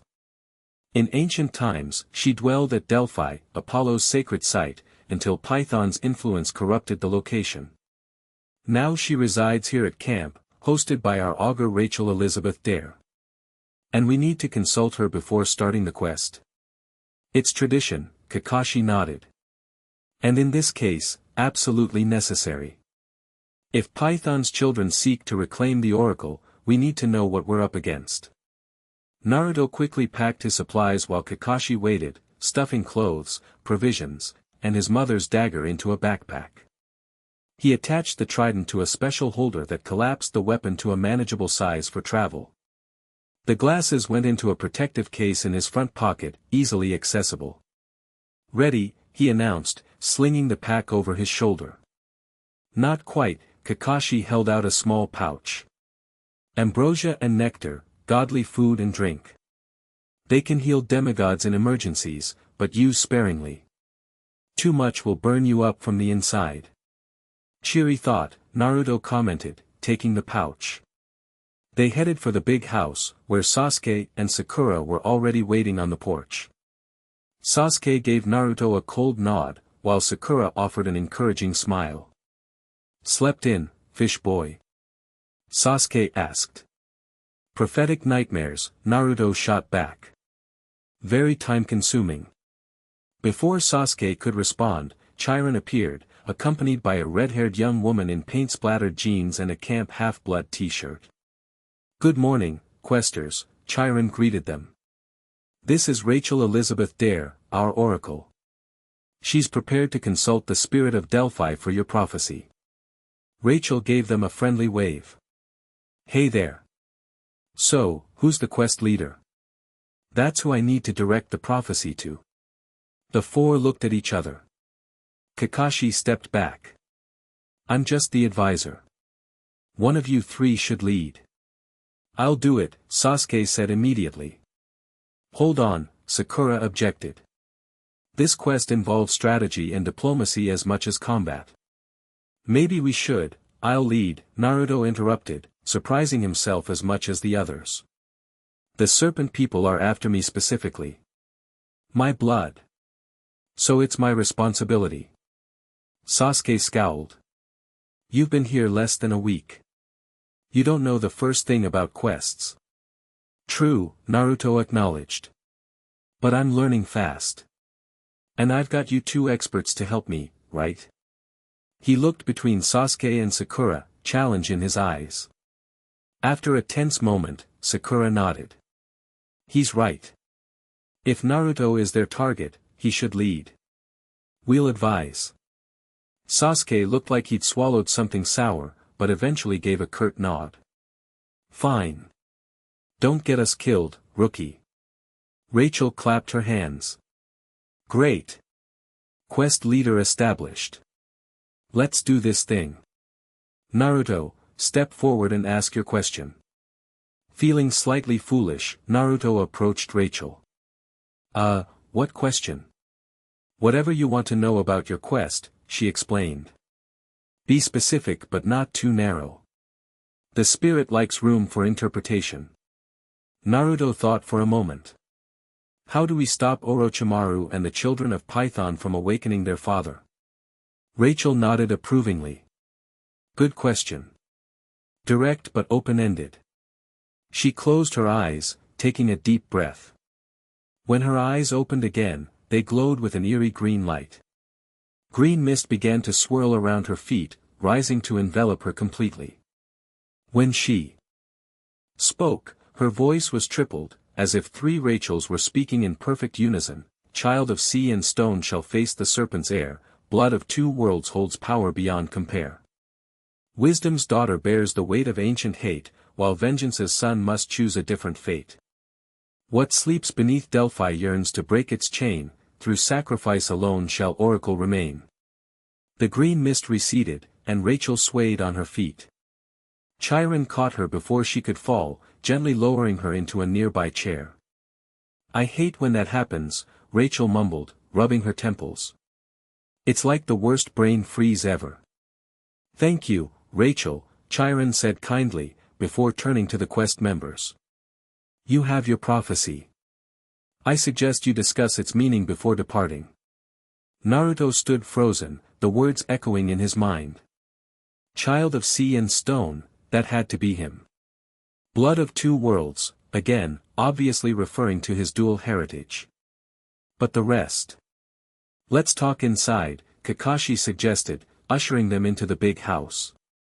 Once they were seated around the ping-pong table that apparently served as Camp Half-Blood's official council room, Sakura immediately took out a notebook and wrote down the prophecy. Okay, let's break this down line by line, she said, analytical mind already at work. Child of sea and stone shall face the serpent's heir, that's clearly Naruto confronting Orochimaru. Wait, Sasuke interrupted. Why are we assuming that refers to Naruto? He's a son of Poseidon, sea, yes, but nothing to do with stone. An uncomfortable silence fell. Naruto exchanged looks with Kakashi and Sakura, neither of whom jumped in to help. This was his secret to share or keep. The prophecy isn't wrong, Naruto said finally. I am the child of sea and stone. My father is Poseidon. My mother was Medusa. The temperature in the room seemed to drop 10 degrees. Sasuke's dark eyes widened, then narrowed to dangerous slits. In one fluid motion, he was on his feet, a black sword materializing in his hand. You're part monster, he hissed. And you didn't think that was important to mention before we agreed to quest with you? Sasuke, stand down, Kakashi said sharply. Naruto is a camper here, protected by the same rules as everyone else. Rules? Sasuke laughed coldly.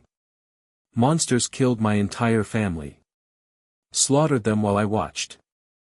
And you want me to quest alongside the spawn of one of the most notorious monsters in history? I'm not a monster, Naruto said quietly, rising to face Sasuke. And neither was my mother, not really. She was cursed by Athena. So now you're blaming the gods. Sasuke's sword point dipped toward Naruto's chest. Typical monster logic. Always the victim, never responsible for the terror they cause. Enough. Sakura slammed her hand on the table. Both of you, sit down. We have a quest to plan, and I won't have it derailed by prejudice or pride. Surprisingly, Sasuke lowered his sword, though he remained standing.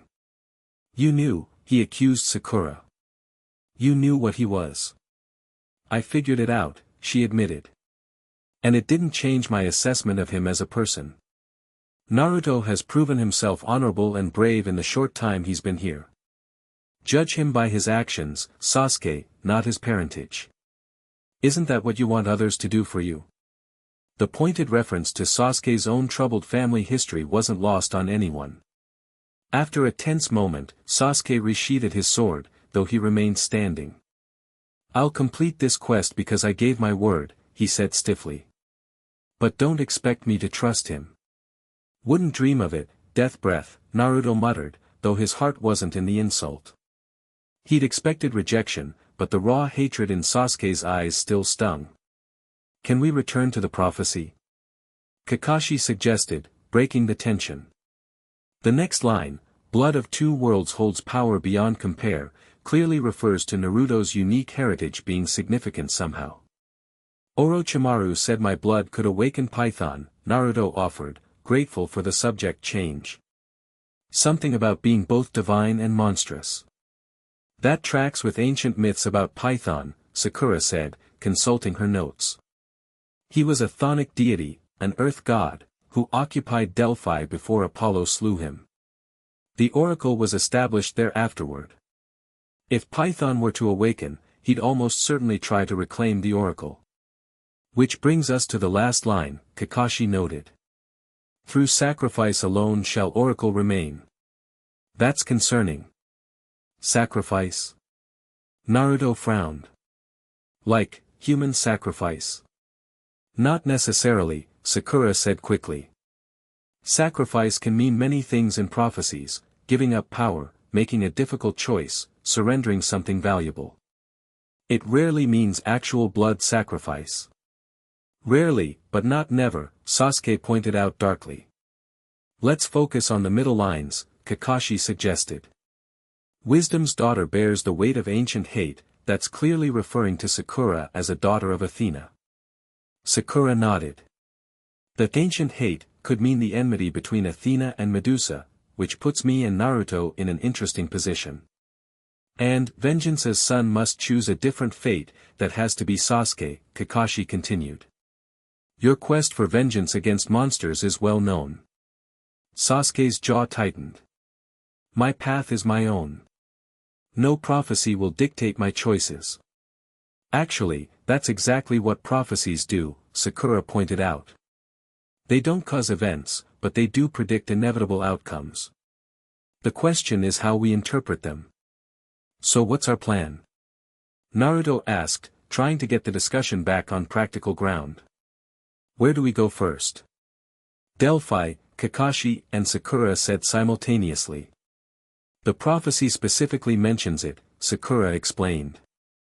And if Python is stirring, the original site of his power would be the logical place for his children to conduct any awakening ritual. But Delphi is in Greece, Sasuke pointed out. We can't exactly book commercial flights when we'll be attacked by monsters every step of the way. We're in luck there, Kakashi said. Camp has resources. Chiron has arranged transportation to get us as far as Europe. From there, we'll make our way to Greece. What kind of transportation? Naruto asked suspiciously. Kakashi's eye crinkled in that not quite smile. You'll see. Pack your motion sickness remedies. An hour later, Naruto understood Kakashi's warning. The camp's transportation turned out to be a chariot pulled by Pegasi, winged horses that seemed particularly skittish around him. They sense your dual nature, Kakashi explained as one of the white stallions snorted nervously when Naruto approached. Horses are Poseidon's sacred animals, but they're prey creatures naturally wary of predators. The Gorgon. Part of you sets off their instincts. Great, Naruto muttered. Even the horses think I'm a monster. They'll tolerate you, Kakashi assured him. I've added a calming charm to your pack. Just don't make any sudden movements around them. The chariot was barely large enough for the four of them plus their supplies. Sasuke positioned himself as far from Naruto as the small space allowed, while Sakura wedged herself between them like a human buffer zone. "Everyone ready?" Kakashi asked, taking the reins. "Once we're airborne, we'll fly directly to a safe house in London. From there, we'll make our way to Greece by more conventional means." "Define conventional," Naruto said suspiciously. "You'll see," Kakashi replied enigmatically, before snapping the reins. Hiya! The Pegasi surged forward, powerful wings unfurling as they picked up speed across the camp's central green. With a stomach-lurching heave, they were airborne, climbing rapidly above the valley. Camp Half-Blood shrank below them, the cabins becoming toy-sized, the forests turning into patches of green, the ocean a vast blue expanse stretching to the horizon. Despite his nervousness about the quest, Naruto couldn't help but feel a thrill at the view. "It's amazing," he breathed. "First time flying?" Sakura asked. "First time doing a lot of things lately," Naruto admitted.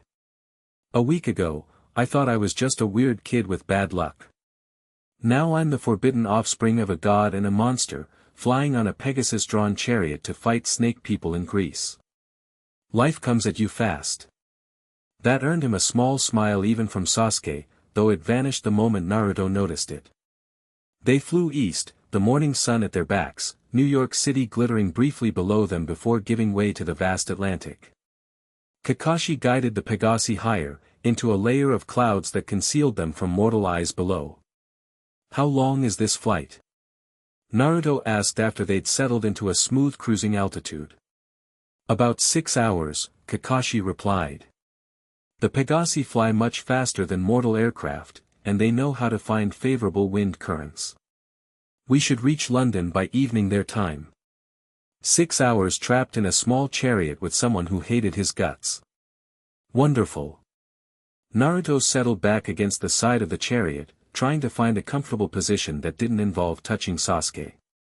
Sakura, ever practical, pulled out a map and began reviewing their route once they reached Europe.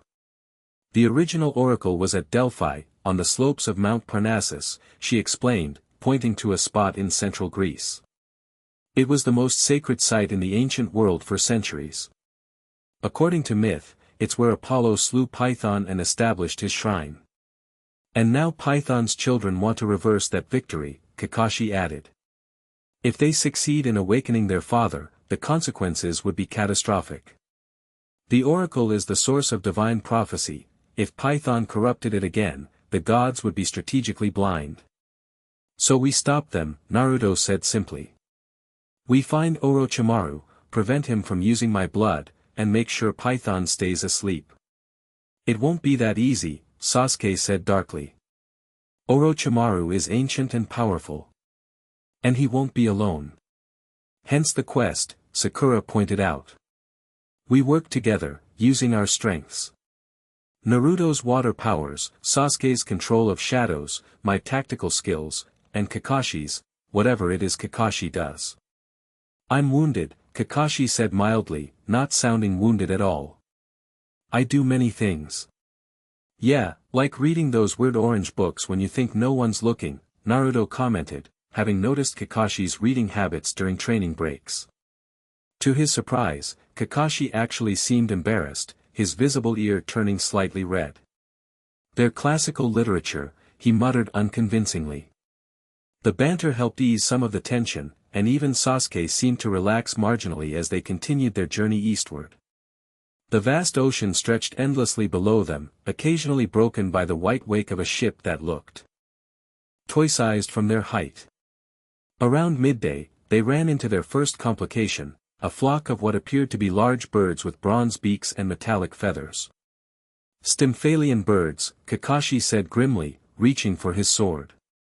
Man-eating birds of Ares. They can launch their feathers like darts. Fantastic, Naruto muttered, gripping his trident. Just when I was getting bored. They're attracted to celestial bronze, Sakura explained, readying her own weapon, a short spear that extended from what had looked like an ordinary pencil. Our weapons are like beacons to them. So put them away. Naruto suggested. Too late for that, Sasuke said, drawing his black sword. They've spotted us. The metallic birds wheeled in the air, their formation tightening as they dove toward the chariot. Kakashi urged the Pegasi faster, but the birds were rapidly gaining. We'll have to fight, Kakashi decided. Naruto, can you sense any moisture in the clouds around us? Water we can use. Naruto closed his eyes, reaching out with that internal sense that connected him to water. The clouds were full of it, tiny droplets suspended in the air, just waiting to be collected. Yes, he confirmed, feeling the familiar tug in his gut. Lots of it. Good. Gather as much as you can. Sasuke, Sakura, defensive positions. Don't let them get near the Pegasi. The birds attacked in waves, their bronze beaks gleaming wickedly in the sunlight. Sasuke and Sakura fought back to back, their weapons blurring as they swatted birds from the air. Each struck bird exploded into dust, but there were dozens more to take its place. Naruto concentrated, pulling moisture from the surrounding clouds into a swirling sphere above the chariot. It grew larger by the second, drawing more and more water until it was the size of a small car. Whatever you're doing, do it faster. Sasuke shouted, slicing through a bird that had nearly reached the Pegasi's flanks. Naruto felt sweat beading on his forehead from the effort. Gathering water was one thing, but manipulating it with precision while flying at high speed was another challenge entirely. He thought of what Kakashi had taught him about chakra, about balancing his dual energies. With a surge of mental effort, he shaped the water into dozens of liquid spears, each targeting a different bird. Then, with a thrust of his trident, he sent them flying outward in all directions. The water spears struck with surprising force, skewering birds mid-flight and dissolving them into dust. But there were still too many, and Naruto's control was slipping. A bird broke through their defenses, its metal feathers bristling as it prepared to launch them like missiles. Before it could attack, Sakura's spear pinned it to the floor of the chariot, where it dissolved into golden powder. Thanks, Naruto gasped, still struggling to maintain control of his water weapons. Don't mention it, Sakura replied, already turning to face the next threat. The battle continued for several exhausting minutes. Naruto's arms burned with the effort of maintaining his hydrokinetic attack, while Sasuke and Sakura's movements became less fluid as fatigue set in. Just when it seemed the birds might overwhelm them through sheer numbers, Kakashi reached into his pack and pulled out what looked like a small speaker.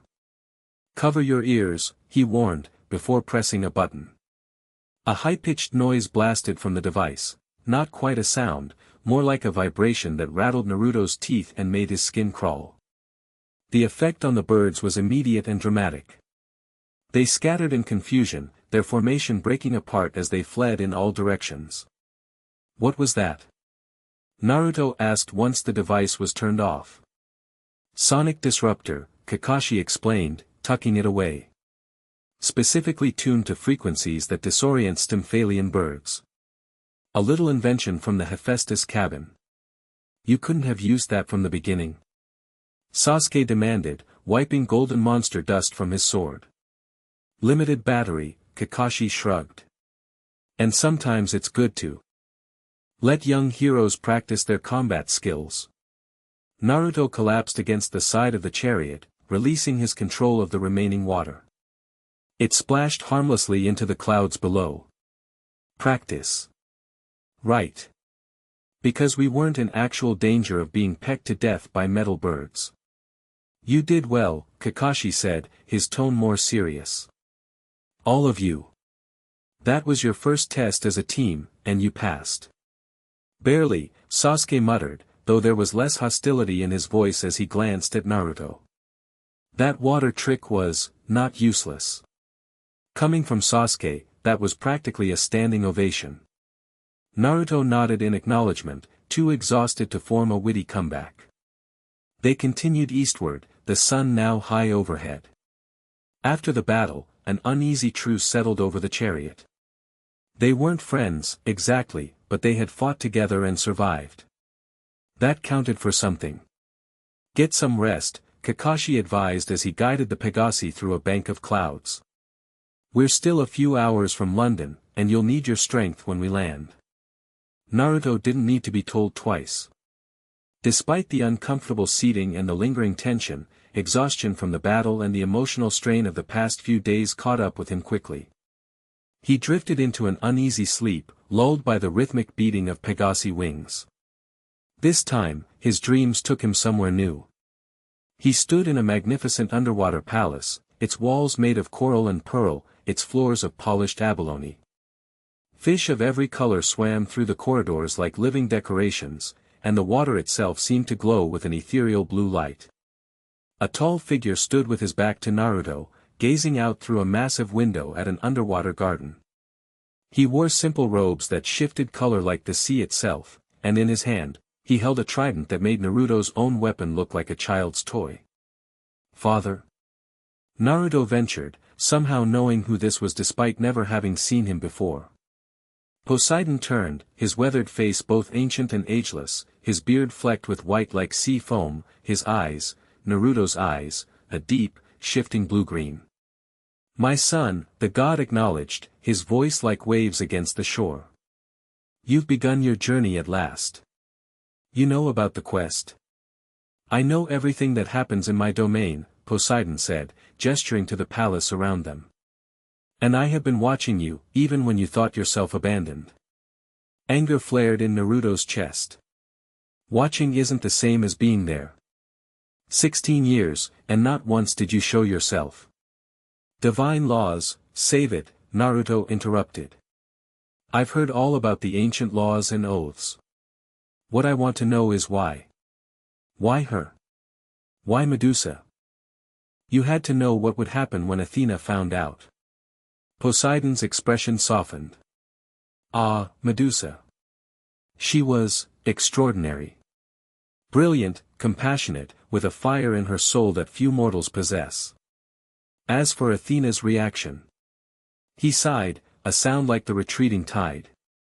The rivalry between Athena and myself has ancient roots. Medusa was caught between us, a pawn in a game played by gods. She wasn't a pawn, Naruto said fiercely. She was a person. And she suffered because of you. Yes, Poseidon admitted, surprising Naruto with his candor. The burden of her curse falls partly on my shoulders. I cannot change the past, Naruto, but I can offer guidance for your present challenge. I'm listening. The children of Python seek to use your blood because it contains both divine ichor and the essence of Medusa's transformation. The mingling of these forces, creation and transformation, godly and monstrous, holds unique properties that could indeed awaken their father. So the prophecy is right? My blood really is that powerful? Power takes many forms, Poseidon said cryptically. Sometimes the greatest power lies not in what you are, but in what you choose to be. He approached Naruto, studying him with those familiar sea-colored eyes. You have gifts from both your parents. Mine you have begun to discover. But your mother's, those run deeper than mere petrification. What do you mean? Medusa's true power was never her curse, it was her ability to see truth. To perceive reality without illusion. That is why her gaze turned men to stone, they could not bear to see themselves as they truly were. Poseidon placed a hand on Naruto's shoulder. That gift is within you too, dormant but growing. Before Naruto could ask more questions, the palace began to fade around them. Our time grows short, Poseidon said. Remember, my son, blood freely given holds different power than blood forcibly taken. The choice will be yours when the moment comes. Wait.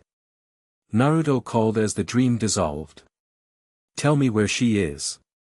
Is my mother still alive? But Poseidon was already gone, leaving Naruto floating in darkness. The dream shifted again, and he found himself in a different cave, smaller, dimmer, but somehow more welcoming than the one from his previous dream. A figure sat by a small fire, her face hidden by a deep hood. Hello, nephew, she said, her voice carrying a hissing undertone similar to the one from his previous dream, but distinct. I've waited a long time to meet you. Who are you? Naruto asked, though he had a suspicion already. I am Stheno, the figure said, lowering her hood to reveal a face framed by writhing serpents. Her features were similar to a human's but with subtle differences, scaled patches at her temples, vertical slit pupils, a slightly too wide mouth. Unlike the terrifying monster of legend, she appeared almost grandmotherly, if grandmothers had snakes for hair. One of your mother's sisters.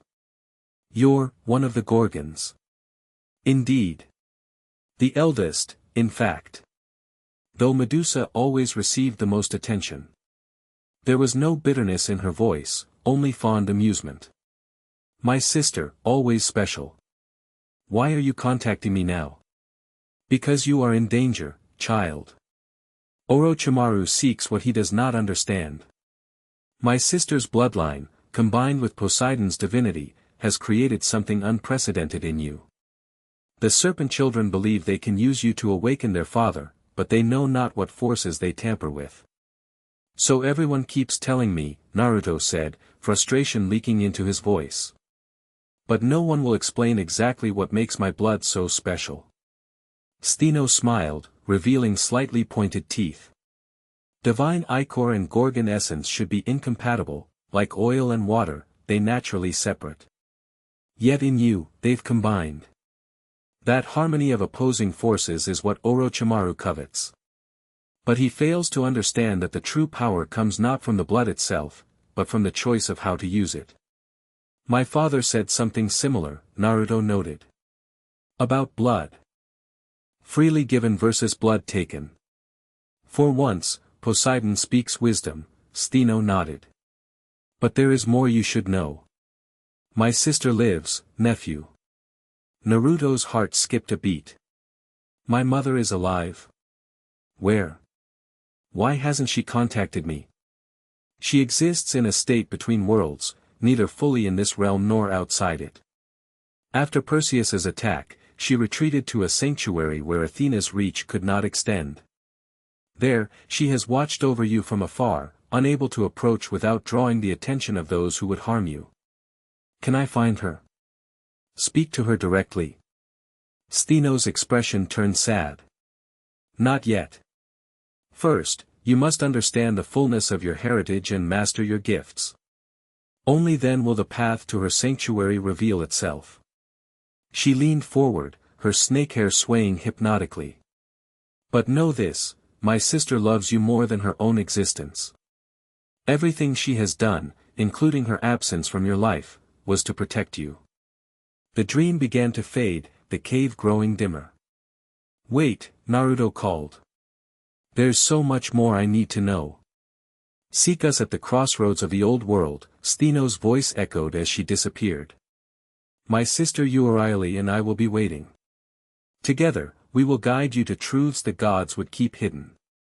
Where? What crossroads? Naruto called, but the dream was already dissolving. You'll know when the time comes, her fading voice answered. Blood calls to blood, nephew. We are family. And family protects its own. Naruto jerked awake to find Sakura shaking his shoulder. We're here, she said, concern in her green eyes. You were talking in your sleep. Was I? Naruto rubbed his eyes, the vivid dream still clinging to his consciousness. What did I say? Something about blood and family. And you mentioned crossroads. Sakura studied him carefully. Demigod dreams aren't random, Naruto. They're messages. I know, he sighed. I just had a chat with my father and my aunt, apparently. That got everyone's attention. Kakashi, who was guiding the Pegasi toward what appeared to be an abandoned lot in a rundown part of London, glanced back sharply. You spoke with Poseidon, he asked. And Stheno, one of my mother's Gorgon sisters.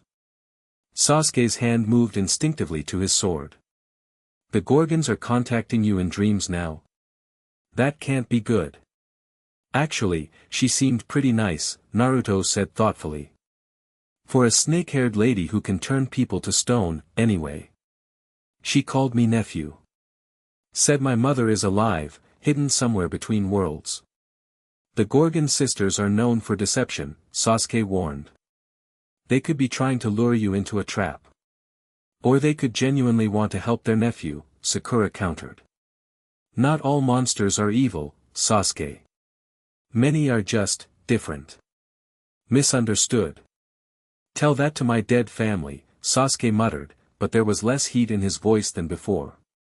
The Pegasi touched down in the abandoned lot, which was surrounded by derelict warehouses.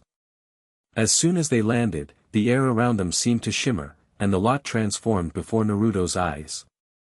What had looked like urban decay was revealed to be a well-maintained courtyard attached to a handsome Georgian townhouse. The mist, Kakashi explained, seeing Naruto's confusion. This is a safe house maintained by British demigods. To mortal eyes, it appears abandoned. They disembarked from the chariot, stretching cramped limbs after the long journey. A middle-aged woman emerged from the townhouse, her salt and pepper hair pulled back in a severe bun. Kakashi, she greeted with a crisp British accent. Right on time, for once. Kurenai, Kakashi nodded. Thank you for the hospitality. Any trouble locally? Nothing unusual. Though there have been reports of unusual serpent sightings in the underground. She turned her attention to the three younger questers. You must be tired after your journey. I've prepared rooms and a hot meal. We can discuss your next steps afterward. The interior of the townhouse was a blend of traditional British decor and ancient Greek elements. Shields and spears decorated walls alongside oil paintings of English countryside scenes. The overall effect was oddly harmonious. After a hearty meal of shepherd's pie that none of them had realized how badly they needed, Kurenai led them to a study lined with maps and old books. You're heading to Delphi, I understand, she said, unrolling a detailed map of Europe. The most direct route would be to fly, but that would expose you to unnecessary risks. Zeus doesn't take kindly to children of Poseidon in his domain. She glanced at Naruto. So what do you suggest? Sakura asked. The old ways, Kurenai replied. Underground. She pointed to various locations on the map. There's a network of mythological tunnels connecting major sites across Europe. The entrance here in London is through a specific platform at King's Cross Station. It will take you as far as Rome. From there, you'll need to find the path to Delphi. Underground tunnels. Naruto frowned. Like, subway tunnels. Much older, Kakashi explained. They were created by Hephaestus and Hades during the First Titan War, as escape routes for the gods. Later, they were expanded by various divine engineers. They don't follow normal physical laws, distances and time work differently within them. They're also not entirely safe, Kurenai warned. Various creatures have made homes in the tunnels over the millennia. But they're safer than flying or conventional travel, where you'd be exposed to both mortal attention and monstrous attack. How do we access these tunnels? Sasuke asked. There's a column between platforms 9 and 10 at King's Cross, Kurenai explained. Touch it with celestial bronze while speaking the old password, the path of heroes opens to the worthy. That's, surprisingly straightforward, Naruto commented. The old ways often are, Kurenai smiled. Now, you should rest. I've prepared rooms upstairs. Tomorrow will bring new challenges. As they headed up to their rooms, Naruto found himself walking beside Sasuke, an uncomfortable silence between them. Finally, Naruto spoke. I get why you hate monsters, he said quietly. And I'm sorry about your family. That's a pain no one should have to carry. Sasuke didn't respond immediately. When he did, his voice was carefully neutral. Your water attack against the birds was impressive. I wouldn't have expected that level of control from someone with just a week of training. It wasn't acceptance, but it was something. Naruto would take it. Thanks. Your shadow manipulation thing is pretty cool too. How does that work exactly? Hades is god of the underworld, Sasuke explained after a slight hesitation. Shadows are one of his domains. I can solidify them, shape them, travel through them sometimes. Useful. It is. They reached the landing where their rooms branched off in different directions. Sasuke paused, seeming to struggle with something. I still don't trust what you are, he said finally. But, maybe who you are is a different question. With that cryptic statement, he disappeared down the hallway toward his room. Naruto stood there for a moment, processing Sasuke's words. It wasn't friendship, but it was progress.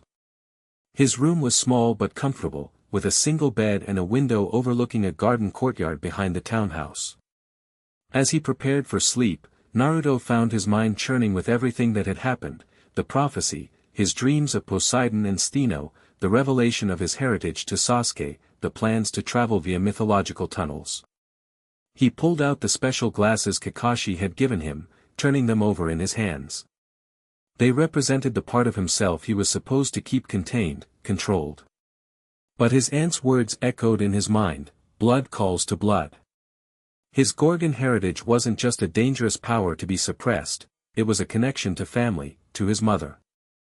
As he drifted off to sleep, Naruto made a decision. He would master both sides of his heritage, not just the divine part that was more acceptable to the world around him. He would find the balance that Kakashi spoke of, the harmony of opposing forces that apparently made his blood so special. And maybe, just maybe, that balance would lead him to the mother he'd never known. Morning came too quickly, London's grey dawn filtering through thin curtains.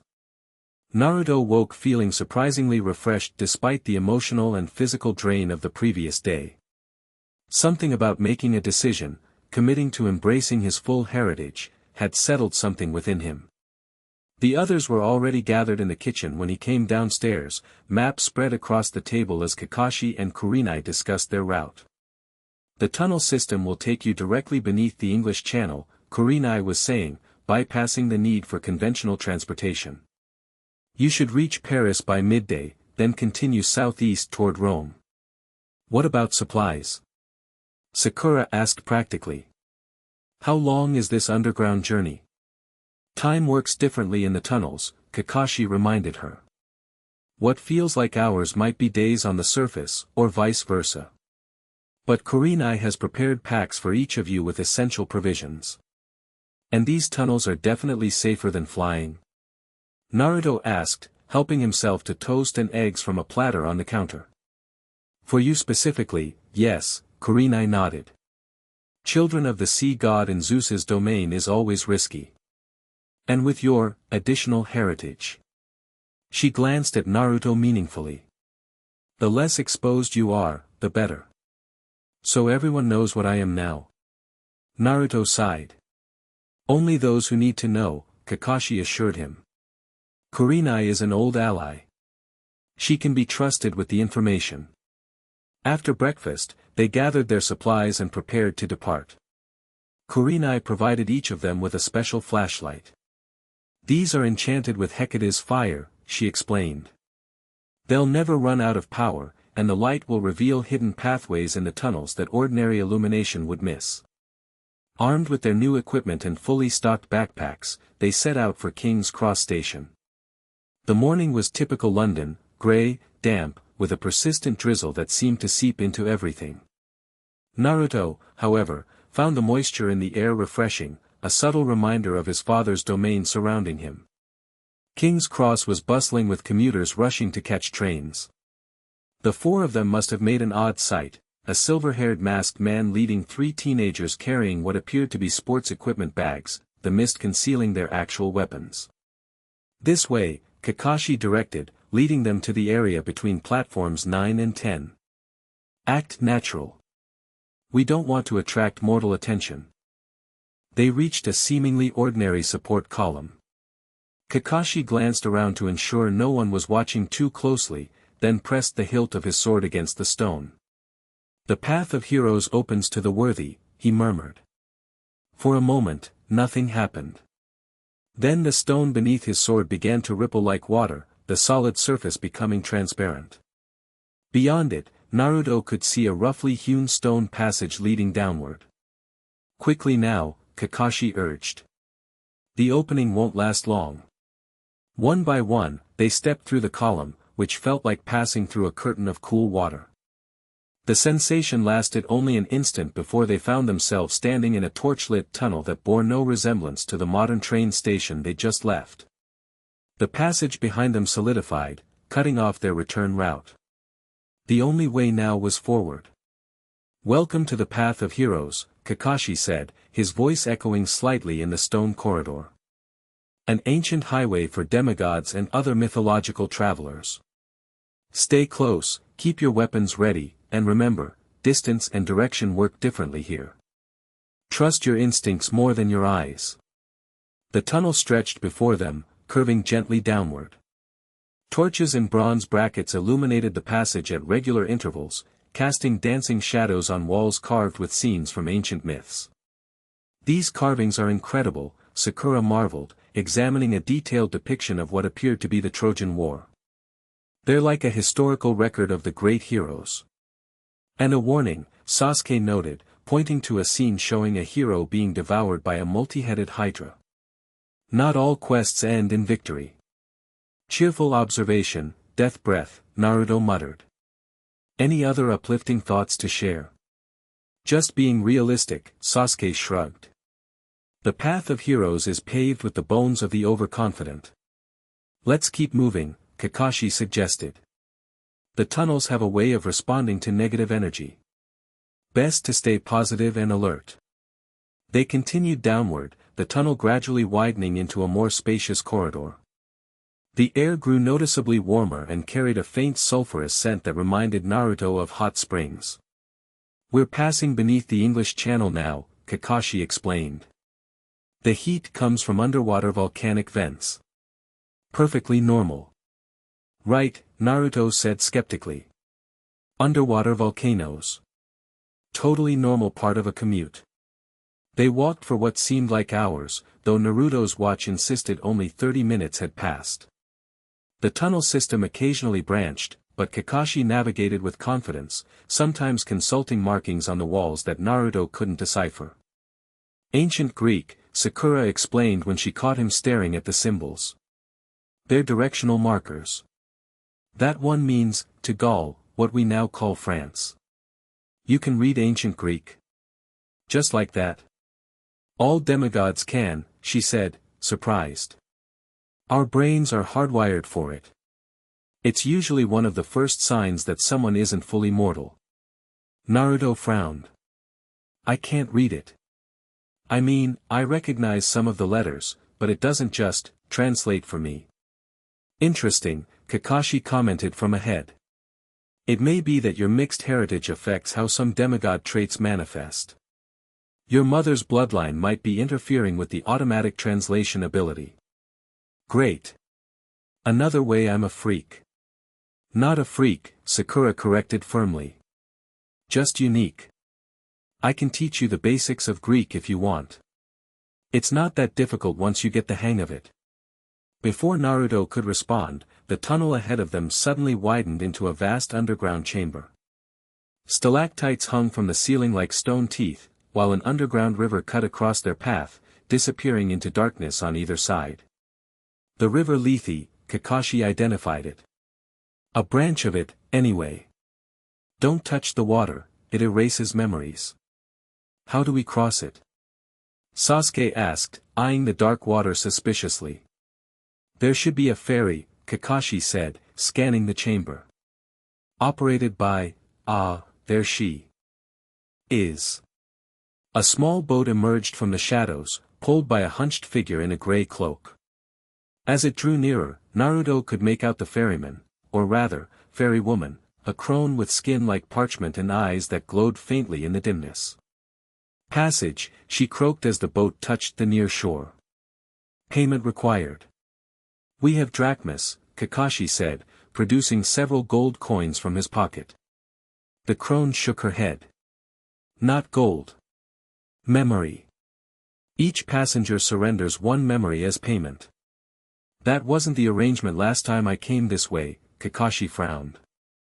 River is rising, the crone explained, gesturing to the Lethe. Memory feeds it. Small sacrifice. Nothing vital. The four exchanged concerned glances. What kind of memory? Naruto asked suspiciously. Something sweet. Something treasured. The crone's withered mouth curved in what might have been a smile. I take only a copy. Original remains, but dimmed, like old photograph. This seems like a trap, Sasuke muttered. It's not, Sakura said thoughtfully. I've read about this. The tributaries of the Lethe sometimes require memory tithe. It's legitimate, if uncommon. We don't have much choice, Kakashi noted. It's this or backtrack for days to find another crossing. Reluctantly, they agreed. One by one, they approached the crone to pay the toll. Kakashi went first, closing his eyes briefly. The crone reached out with a gnarled finger, touching his forehead. A silvery wisp of something, not quite liquid, not quite gas, emerged from his temple, which the crone captured in a small vial. Acceptable, she nodded. Next. Sasuke stepped forward, his face impassive as the crone extracted his memory. Only a slight tightening around his eyes suggested any discomfort. Sakura followed, wincing slightly as her memory was drawn forth. Then it was Naruto's turn. He approached hesitantly, trying to decide which memory to surrender. It had to be something precious but not vital. After a moment's consideration, he settled on a childhood memory of Iruka taking him fishing, a simple, happy day before complications like gods and monsters entered his life. The crone touched his forehead, and Naruto felt a strange tugging sensation, as if someone were gently pulling a thread from his mind. The memory of that day remained, but somehow flattened, the emotional resonance dampened. Interesting, the crone murmured, examining the silvery strand from Naruto. 2 flavors. God and monster both. Rare vintage. Let's get moving, Kakashi said sharply, already boarding the small boat. They crowded onto the vessel, which seemed to expand just enough to accommodate them all.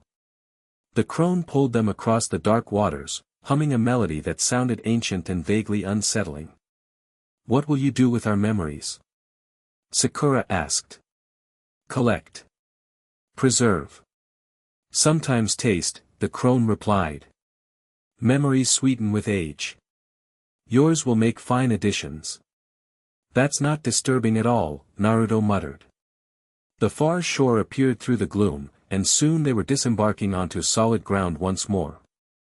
The crone gave them a toothless smile. Good journey, godlings.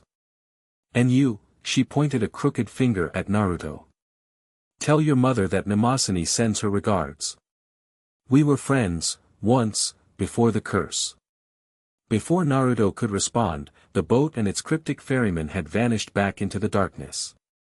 Mnemosyne, Sakura breathed. The Titaness of memory. Mother of the Muses. That was no ordinary toll collector.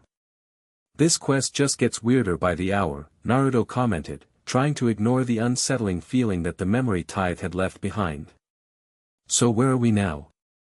Beneath France, Kakashi said, consulting what appeared to be a glowing compass.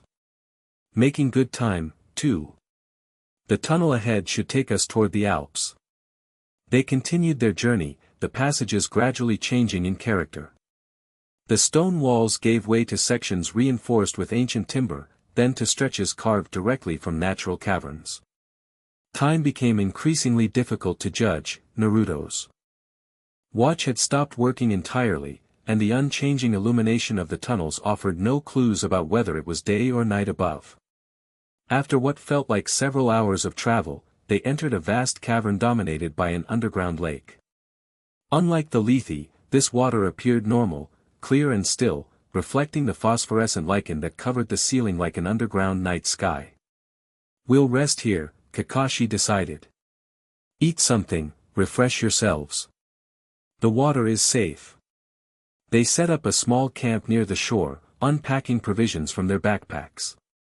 The food Kurenai had provided was simple but filling, bread, cheese, dried meat, and fruit that somehow remained perfectly fresh despite the journey. As they ate, Naruto found himself studying his companions. Something went wrong with this response, please try again. Begin the next chapter immediately. The end. Thank you for watching this video. Please be sure to subscribe to our channel and like this video.